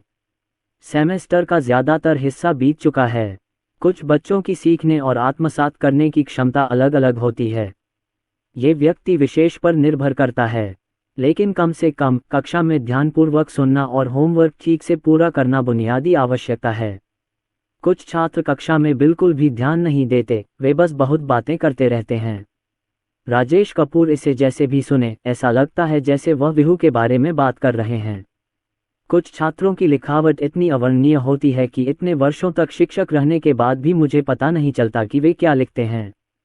कुछ छात्र मेरी सलाह नहीं मानते, इसलिए मैंने उनके अभिभावकों को इसकी सूचना दे दी है। मुझे उम्मीद है कि वे घर पर अपने बच्चों पर ज़्यादा ध्यान दे पाएंगे। केवल कुछ ही अभिभावकों ने यह बात सुनी, अन्य किसी ने नहीं। तुम्हें यकीन नहीं है ना? आओ आओ, मैं तुम्हारे लिए कुछ लिखती हूँ। शिक्षक ने उस पर ER लिखा। माता पिता, क्या आप बता सकते हैं कि यह शब्द क्या है? राजेश के फ्लाइक को छोड़कर बाकी सभी का अनुमान गलत निकला। हाँ, यह उड़ रहा है। समझ रहे हो? खैर, वह इसे समझ गया क्योंकि उसके पास अनुभव था। अभिभावकों को स्कूल में अपने बच्चों के प्रदर्शन के बारे में बताने के लिए अभिभावक शिक्षक सम्मेलन आयोजित करें। शिक्षिका को ये भी उम्मीद है कि अभिभावक भी उनके काम में सहयोग करेंगे। उदाहरण के लिए, पिछली बार की बात लीजिए। मैंने माता पिता से कहा कि वे अपने बच्चों को त्रिभुज, वृत्त, वर्ग, आयत और अंडाकार आकार के 10-10 कार्ड काटने में मदद करें। घर पर आधे माता पिता ने अपने बच्चों को तैयार नहीं किया है। मैं अपनी कक्षा कैसे जारी रख सकता हूँ? ये निश्चित रूप से संभव नहीं है। अभिभावक शिक्षक सम्मेलन समाप्त हो गया है और बच्चे खेलकूद से वापस आ गए हैं। शिक्षक ने गृह कार्य दिया, आज बाथरूम साफ करने की बारी किसकी है? रुककर बाथरूम साफ करो, मैं ऑफिस में हूँ। जब काम हो जाए तो मुझे बता देना। हुआ यूं कि आज तनु और विहू सफाई कर रहे थे और वहाँ 6 अन्य सहपाठी भी थे। इस बार 6 माता पिता वहाँ से नहीं गए और अपने बच्चों की साफ सफाई के काम में मदद की। मीरा शर्मा ने जगह साफ करने में मदद के लिए रिया और अवी को बुलाया। तनु क्लास का कैडर है। सफाई के बाद वह मॉनिटर दोबारा जांचने के लिए ले गया। ठीक है, कोई बात नहीं, मैं शिक्षक को आने के लिए कहूँगा। थोड़ी देर बाद शिक्षक यतिन ने राजेश कपूर और अन्य लोगों को देखा और उन्हें बिल्कुल भी आश्चर्य नहीं हुआ। निरीक्षण के बाद शिक्षक यतिन ने हमें जाने दिया। ठीक है, स्कूल की छुट्टी हो गई। सड़क पर सावधान रहना। वापसी के रास्ते में आज राजेश ने बच्चों को संक्षेप में बताया कि माता पिता क्या कहेंगे। पलक झपकते ही अंतिम परीक्षा का समय आ गया। शिक्षकों ने उनकी समीक्षा करने में मदद की। चारों खजानों के ग्रेड ठीक हैं, इसलिए राजेश और मीरा शर्मा को इसके बारे में चिंता करने की ज़रूरत नहीं है। हालांकि जो वास्तव में चिंतित थी वह प्रिया थी। प्रिया गर्भवती है। रविवार का दिन था। राजेश बच्चों को बैलेंस बाइक खेलने के लिए ले गया और रेसिंग ट्रैक समुदाय में ही था। जैसे ही मीरा शर्मा जाने वाली थी, उन्हें प्रिया का फ़ोन आया, जो बहुत घबराई हुई लग रही थी। लेकिन मीरा शर्मा हैरान थीं। तुम्हें क्या हुआ है? मुझे साफ साफ बताओ। मीरा, मुझे क्या करना चाहिए? मैं गर्भवती हूँ। गर्भवती? आपका दूसरा बच्चा है? वो हाँ, उस कमीने अरुण कुमार ने कहा था कि वहाँ कुछ नहीं होगा, लेकिन अब जब वह वहाँ है तो मुझे क्या करना चाहिए? मीरा शर्मा थोड़ी खुश हुई और उन्हें समझ नहीं आ रहा था कि हंसे या रोएं। आप लोगों के तो 3 साल में 2 बच्चे हो जाते हैं। प्रिया ने गुस्से से कहा। मीरा, इस समय भी तुम मुझ पर हंस रही हो। प्रिया गुस्से से रोने वाली है। ठीक है। मीरा शर्मा ने जल्दी से उसे समझाया। नहीं, तो फिर आप क्या कहती हैं कि अब हमें क्या करना चाहिए? मुझे भी नहीं पता। निशा राव ने अकेले ही मुझे थका दिया है। आखिरकार मुझे बच्चे की परवरिश का हुनर आ ही गया और अब वो गर्भवती है। क्या ये मुझे मार नहीं डालेगा? प्रिया वास्तव में रो रही थी। ये सब अरुण कुमार की गलती है। मीरा शर्मा ने राजेश कपूर को देखा। उन्होंने राजेश कपूर को इशारा किया कि वे पहले बच्चों को खेलने के लिए बाहर ले जाएं, बाद में वे आएंगे। प्रिया अरुण कुमार को डांटती रही। जब उसने डांटना खत्म किया तो मीरा शर्मा धीरे से बोली, क्या तुम बच्चा चाहते हो? मुझे बिल्कुल नहीं पता, शायद आप इसे चाहते हैं, है ना? अगर नहीं चाहते तो मुझे सीधे बता दीजिए। प्रिया ने कड़वाहट से मुस्कुराते हुए कहा। मीरा, मैं बहुत उलझन में हूँ। अगर मैं बच्चे को जन्म देती हूँ तो मेरी सास उसकी देखभाल करने के लिए ज़रूर आएंगी। आप जानते हैं कि हमारे बीच एक पीढ़ी का अंतर है। मेरी सास एक अच्छी इंसान है, लेकिन मैं उनके साथ नहीं रह पाती। तब तो निश्चित रूप से झगड़ा होगा। अपनी मां को चेन्नई से आने के लिए कहना स्पष्ट रूप से अवास्तविक है। कुछ महीने तो ठीक हैं, लेकिन 1 या 2 साल पर्याप्त नहीं है। मैं बच्चे की देखभाल के लिए एक चाची ढूंढना चाहता हूं, लेकिन मैं चिंतित हूं। प्रिया के लिए इस बच्चे का आना अनुचित था। उन्होंने योजना बनाई कि यदि वे दूसरा बच्चा चाहते हैं तो निशा राव के प्राथमिक विद्यालय जाने तक इंतजार करना बेहतर होगा। अब मैं अचानक से पकड़ा गया और यह एक सिरदर्द है। मीरा शर्मा ने होंठ भींचते हुए कहा। हम इस समस्या को धीरे धीरे सुलझा लेंगे। अगर तुम बच्चा चाहती हो तो कर लो। हम एक एक कदम उठाएंगे। जब आपके पास निशा राव थी तो क्या आपको भी इस बात का डर नहीं था? देखो, अब तुम अकेले ही बच्चे की कितनी अच्छी तरह देखभाल कर रही हो। प्रिया का स्वर नर्म पड़ गया। निशा राव अब बहुत खुश है क्योंकि उसे पता है कि उसका एक भाई या बहन होने वाला है। वह मेरे पेट पर लेटकर बच्चे से बातें भी कर रही है। मीरा शर्मा ने हंसते हुए कहा। तो फिर बच्चे को जन्म दो। प्रिया समेत सभी लोग इस बात से आश्चर्यचकित थे कि वह फिर से गर्भवती हो गई थी। मीरा शर्मा ने बच्चा पैदा करने का सुझाव दिया, लेकिन जहां तक प्रिया के बच्चा पैदा करने की इच्छा का सवाल है, तो यह इस बात पर निर्भर करता है कि वह और अरुण कुमार इस बारे में किस तरह चर्चा करते हैं। जैसा कि प्रिया ने कहा, यदि वह निशा राव के पहली कक्षा में प्रवेश करने तक प्रतीक्षा करती तो उसे अधिक आराम महसूस होता। शाम को बच्चे अपना गृह कार्य देखने के लिए अपने कमरों में लौट आए। राजेश कपूर रसोई में खाना बना रहे थे और मीरा शर्मा उनकी मदद कर रही थीं। प्रिया के साथ हैंड्स फ्री मोड पर चैटिंग। मेरी माँ ने मुझसे कहा कि मैं बच्चे को जन्म दे दूं और जब तक वह प्राथमिक स्कूल में प्रवेश नहीं ले लेता तब तक वह चेन्नई से आकर बच्चे की देखभाल करेंगी। मीरा शर्मा प्रिया के शब्दों में भावनाएं समझ गईं और मुस्कुराते हुए बोली, ये तो बहुत बढ़िया है। बाहर से किसी आंटी को बुलाने से तो बेहतर है कि माँ ही बच्चे की देखभाल में मदद करें। वह जानती हैं कि मेरी अपनी सास के साथ नहीं बनती और उन्होंने कहा कि मेरे लिए अभी गर्भवती होना अच्छा है। एक बार निशा राव किंडरगार्टन चली जाए तो मैं अपने बच्चे को अपने साथ ले जा सकूंगी। मीरा शर्मा ने एक क्षण सोचा, ये सही है, बड़ा बच्चा अब किंडरगार्टन में है, इसलिए तुम्हें बहुत कम काम करना होगा। बड़ा बच्चा पहली कक्षा में है और छोटा किंडरगार्टन के लिए तैयार है। सब कुछ ठीक चल रहा है। प्रिया ने राहत की सांस ली। हाँ, मेरी माँ कुछ सालों के लिए बच्चों की देखभाल करने आ रही हैं। हम एक एक कदम आगे बढ़ाएंगे। मीरा, मैं अपने दूसरे बच्चे के साथ गर्भवती हूँ। तुम लोग अपना बच्चा कब जन्म दोगी? आपने कहा था कि चारों बच्चे पहली कक्षा में हैं। अगर अभी बच्चा नहीं हुआ तो कब होगा? मीरा शर्मा मुस्कुराईं और बोली, मुझे दूसरा बच्चा पैदा करने के लिए मनाने की कोशिश मत करो। मैं एक भी नहीं करूंगी। 4 बच्चे तो पहले से ही काफ़ी हैं। प्रिया ने आंखें घुमाईं। तुम तो ऐसे बात कर रहे हो जैसे बच्चे का ख्याल रख रहे हो।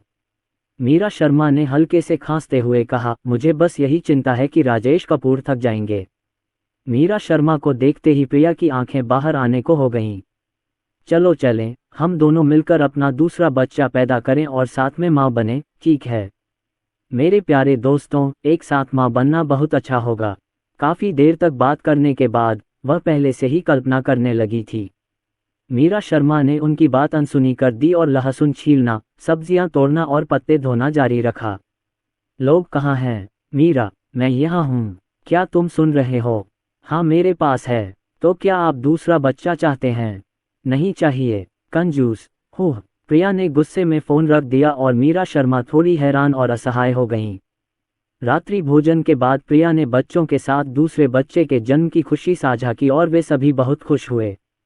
पलक झपकते ही अंतिम परीक्षा का समय आ गया। सुबह परीक्षा दीजिए, दोपहर में बाथरूम साफ कीजिए और मंगलवार को परिणाम प्राप्त कीजिए। राजेश कपूर की कोई अन्य आवश्यकता नहीं थी। परीक्षा में प्रत्येक प्रश्न का सावधानीपूर्वक अभ्यास करें और समाप्त होने के बाद जांचना याद रखें। मीरा शर्मा ने जल्दी से कहा, और कुछ मत लिखो, टीचर को समझ नहीं आएगा। बाद में बताओगे तो मम्मी गुस्सा हो जाएंगी। परीक्षा के बाद बच्चे घर गए और अपने उत्तरों का मिलान किया। निबंध विषय के अलावा अन्य सभी उत्तर समान हैं, इसलिए यह कोई बड़ी समस्या नहीं है। इस परीक्षा का विषय है मेरे पिताजी। ये सुनने के बाद भी राजेश कपूर के मन में ये जिज्ञासा बनी रही कि बच्चों की रचनाओं में उनका नाम किस तरह आएगा। दोपहर में प्रत्येक बच्चा एक छोटी बाल्टी और एक कपड़ा लेकर स्कूल में सफाई करने जाता था। मेज पोंछें, कुर्सियां पोंछें, फर्श पोंछें आदि। इसके बाद मैं मंगलवार तक छुट्टी पर रहूंगी। उसके बाद मैं हमेशा की तरह अपना रिपोर्ट कार्ड लेने के लिए स्कूल जा सकूंगी। शाम को बच्चों ने विभिन्न खेल खेले और मीरा शर्मा भी उनके साथ थीं। राजेश अपने 4 बच्चों के लिए चित्रकला कक्षाओं की तलाश कर रहे थे और उनकी नज़र कई प्रशिक्षण कक्षाओं पर थी। हमारे पास तेल पेस्टल, स्याही पेंटिंग, गौचे पेंटिंग आदि हैं। जब समय आए तो जाकर इसकी जांच करें और अच्छी तरह से देखें।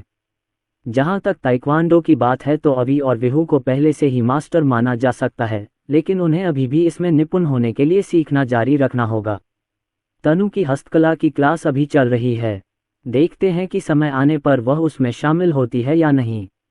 मीरा शर्मा बहुत थकी हुई थी। तुम लोग खेलने जाओ, मम्मी पानी लेने जा रही हैं। मीरा शर्मा बैठ गईं, पानी के कुछ घूंट पिए और उन्हें लगा कि उनका गला ठीक हो गया है। मुंबई में कई शैक्षणिक संस्थान हैं, लेकिन उनकी प्रतिष्ठा अलग अलग है। कल हम निशा राव से मिलेंगे और वहाँ चित्रकारी सीख रहे कुछ लोगों से मिलेंगे। अगले दिन हमने बच्चों को थोड़ी देर सोने दिया और परिवार के रूप में रात 9 बजे तक बाहर नहीं निकले। निशा राव बहुत चंचल बच्ची है। उसने मिल्क पाउडर, सोया सॉस से खेला है, यहाँ तक कि पैर धोने वाला पानी भी पिया है। उसने हर चीज़ आजमाई है। प्रिया को काफ़ी यातना दी गई। उनके अपने शब्दों में, यदि निशा राव का व्यवहार चारों खजानों जितना अच्छा होता तो मैं इतनी मेहनत करके अपनी जान नहीं गंवा रही होती। घर की दीवारें निशा राव के भित्तिचित्रों, उंगलियों के निशान और विभिन्न चित्रों से भरी हुई हैं। प्रिया को अब इसकी कोई परवाह नहीं रही और उसने बच्चों के बड़े होने पर घर का नवीनीकरण करने का निर्णय लिया। अब चूंकि हमारा दूसरा बच्चा हो गया है, हम इस मामले को फिलहाल स्थगित कर सकते हैं और जो भी हो उसे स्वीकार कर सकते हैं।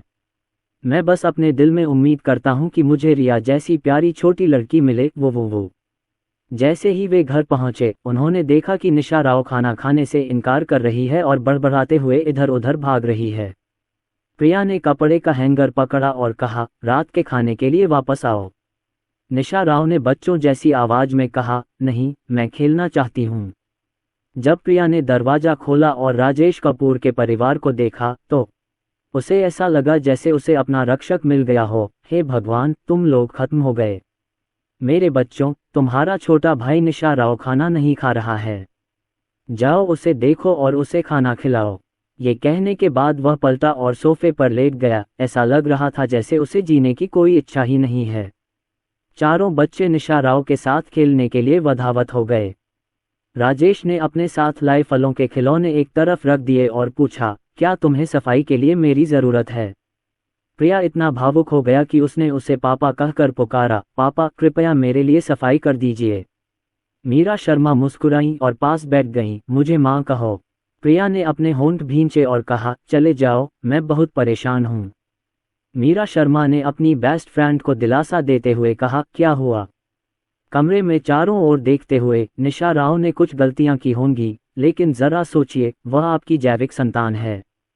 प्रियाफू ने कहा, अब जब से निशा राव ने पूरक आहार लेना शुरू किया है, उसे खाना पसंद नहीं है। हर बार जब वह खाता है तो ऐसा लगता है जैसे वह मर रहा है।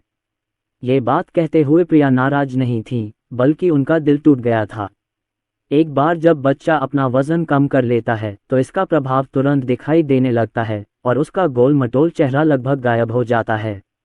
मैंने खाने के लिए अपनी सारी कुशलता लगा दी, लेकिन यह आदमी फिर भी नहीं खरीद रहा। मैं बहुत गुस्से में हूँ। मीरा शर्मा को उस पर दया आ गई। प्रिया निशा राव की देखभाल के लिए बहुत मेहनत कर रही हैं, वह सब कुछ खुद ही कर रही हैं। इधर तनु ने निशा राव का हाथ पकड़कर पूछा, गौडमदर भाई, निशा राव का खाना कहाँ है? अभी तक प्रिया का चेहरा कड़वा था, लेकिन अब वह तुरंत मुस्कुराहट में बदल गया। गौडमदर, बर्तन के पास जाओ और छोटे भाई निशा राव को कुछ चावल परोसो। वह दौड़कर रसोई में गई और निशा राव के लिए एक छोटा कटोरा भर लिया। खाना खाते समय चारों बच्चे निशा राव के चारों ओर इकट्ठा हो गए और निशा राव बहुत आज्ञाकारी थी। प्रिया ने मीरा शर्मा को कोहनी से धक्का दिया, क्या तुम सच में दूसरा बच्चा पैदा करने के बारे में नहीं सोचना चाहती? मीरा शर्मा ने बिना ऊपर देखे एक सेब छीला और आह भरी। मैंने वास्तव में इसके बारे में नहीं सोचा था। मैंने सोचा था कि प्राथमिक विद्यालय जाने के बाद चीज़ें आसान हो जाएंगी, लेकिन मुझे यह एहसास नहीं था कि करने के लिए इतना कुछ होगा। अवी और विहू ताइक्वांडो सीख रहे हैं, तनु हस्तशिल्प डिज़ाइन सीख रही है और रिया कक्षाएं लेने के लिए चेन्नई जा रही है और कभी कभी अनुभव प्राप्त करने के लिए प्रदर्शन भी करती है। अब बच्चे पेंटिंग सीखना चाहते हैं। कल रात उनके पिताजी ऑनलाइन जानकारी ढूंढने में व्यस्त थे। भविष्य में और भी परेशानी हो सकती है। मैं एक और बच्चा चाहता हूँ। पिता के लिए ये कितना थकाऊ होगा। मैं उसे इतनी मेहनत करते हुए बिल्कुल नहीं देख सकती। मेरे लिए यह ज़रूरी है कि मैं अपनी नौकरी छोड़ दूँ और बच्चों की देखभाल के लिए घर पर रहूं। प्रिया ने गुनगुनाते हुए अपना माथा पकड़ लिया। शुक्र है, चारों बच्चे स्मार्ट और प्यारे हैं। बचपन से ही उनका व्यवहार अच्छा रहा है, निशा राव के विपरीत जो बहुत शरारती है। मीरा शर्मा मुस्कुराई और बोली, आंटी ने कहा था कि यह तुम्हारे जैसा है। तुम जब छोटी थी तो कितनी शरारती थी। प्रिया ने केवल इतना कहा, हो सकता है। वैसे भी मेरी सास ने कहा था कि अरुण कुमार जब छोटा था तो बहुत अच्छा व्यवहार करता था। मीरा शर्मा ने उसे दिलासा दिया, ज्यादा मत सोचो। निशा राव अभी छोटी है। जब वह बड़ी होकर बड़ा भाई बनेगा तो शायद उसका व्यक्तित्व ज़्यादा स्थिर हो जाएगा। इसके अलावा लड़कों का थोड़ा शरारती होना भी अच्छा है। निशा राव ने अपना खाना खा लिया था और राजेश कपूर ने अपना घर का काम लगभग पूरा कर लिया था। प्रिया राजेश की तारीफ करती रही और कहती रही कि मीरा शर्मा को खजाना मिल गया है। मीरा शर्मा ने मीठी मुस्कान के साथ कहा, हमारा परिवार उनका बहुत आभारी है, वरना कौन जानता है कि इस परिवार में क्या क्या गड़बड़ हो जाती। प्रिया ने आह भरते हुए कहा, मैं सोचती थी कि मिस्टर कपूर बहुत कमाते हैं, लेकिन अब जब मेरा बच्चा है तो मुझे इसका पता चल गया है। एक साथ 4 बच्चों की देखभाल करना बहुत अच्छा है। मेरा तो सिर्फ एक ही बच्चा है और मैं बहुत थक गया हूँ। मीरा शर्मा ने मुस्कुराते हुए पूछा, आंटी कब आएंगी? मैं अपनी माँ का व्यवसाय निपटाने के बाद आऊँगा। तनु निशा राव को हाथ मुंह धुलवाने के लिए ले गई। प्रिया खड़ी हुई और बोली, मैं निशा राव के लिए कुछ नए कपड़े लाने जा रही हूँ। विहू उसके पीछे गया। गौडमदर, आपका बच्चा है न? प्रिया मुस्कुराई और बोली, हाँ। विहू ने पूछा, भाई या बहन? प्रिया ने पूछा, तुम्हें भाई चाहिए या बहन? विहू ने गुनगुनाया, भैया। विहू सबसे छोटा है, इसलिए वह एक छोटा भाई चाहता है। ज्यादा छोटे भाई होने से ज्यादा मजा आता है। मैं उनके साथ अल्ट्रामैन बनाम मॉन्स्टर्स गेम खेल सकता हूँ।